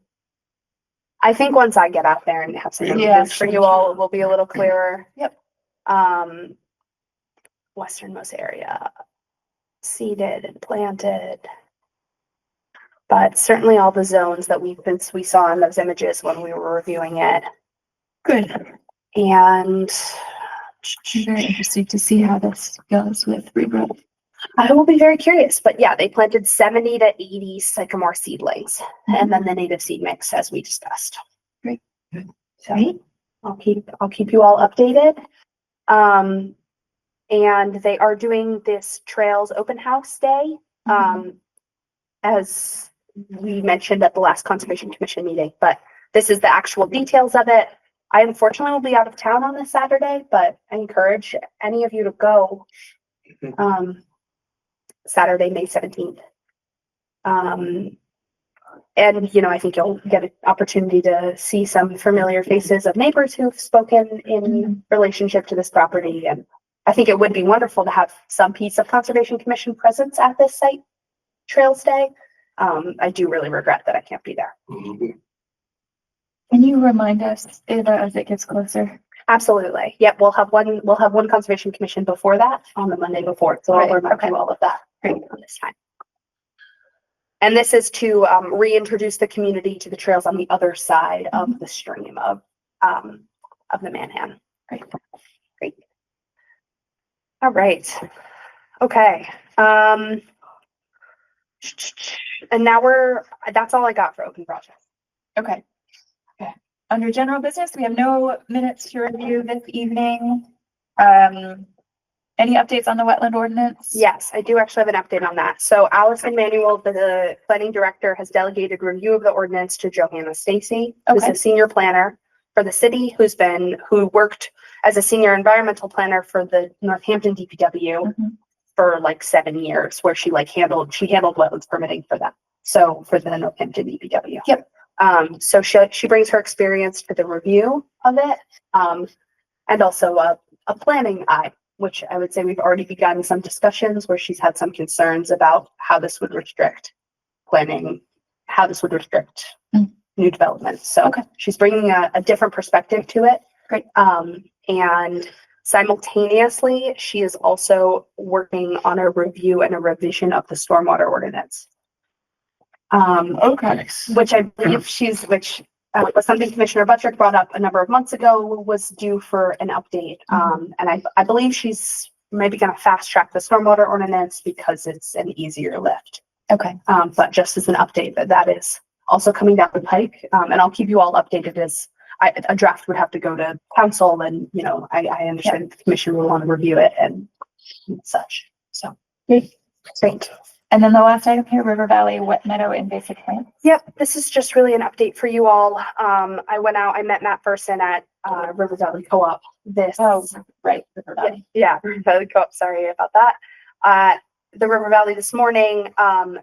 This is just a likely NOI that's on its way to you for invasives management of some of the woody vegetation in that project. Okay.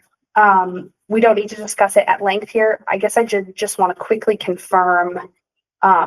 So a couple things. The property boundary, the wetland boundary on this site is marked with these signs from the building of the co-op on the side that is the co-op. Exactly. So this delineation is expired at this moment. I was looking at the way that the Conservation Commission permitted Lathrop back in the day for invasives treatment, and noted that the Conservation Commission was comfortable permitting the invasives removal without a formal delineation being performed if they agreed that they were in resource areas under their treatment plan. In this circumstance where we have a sense of the delineation, because the delineation was done at this point 7 years ago, would the commission consider a similar process? I would think so. Okay. Are they going to try to mow it? Is that their? I believe that some mowing is planned, some brush hogging is planned, but Matt Burson's mostly going to be doing, so it's a 3-stage, there's 3 phases to it. From a financial perspective, the project piece that they're going to start with will likely actually just be buffer zone. And it's the upland piece closest to the road. It's mostly calorie pear in there, and there's some buckthorn. And what was the first thing? Calorie pear. I don't know how to calorie pear. New invasive species every day. The calorie or with a C. Calorie pears around. I thought they were nicely doing mugwort. Well, he's doing mugwort in the stormwater thing set. Yeah. And this is an image, I believe, of the thorns of calorie pear. It has these little storms. Oh, this was interesting, just as a fun for the commission. There's a permaculture project going on in this meadow where they're grafting other kinds of apples onto crab apples and other kinds of pears onto calorie pears. The facilities manager of the River Valley Co-op, who was on the site this day, had not heard about it. So just by the way. Okay. What'd you say? Who's doing this work? A permaculturist in our community. This is project at River Valley, is it? We don't know. This property is owned by River Valley. It's owned by We River discovered a permaculture project being conducted on their property today. So anyways, stay tuned. Stay tuned. But regardless, that's basically all I have for you. I encourage them to permit it as one overall project rather than try to come for an RDA just for the section. Yeah. So sounds good. Great. Yep. Okay. Wow. Okay. The last, I promise this is the last. Yeah, I know. It's just like.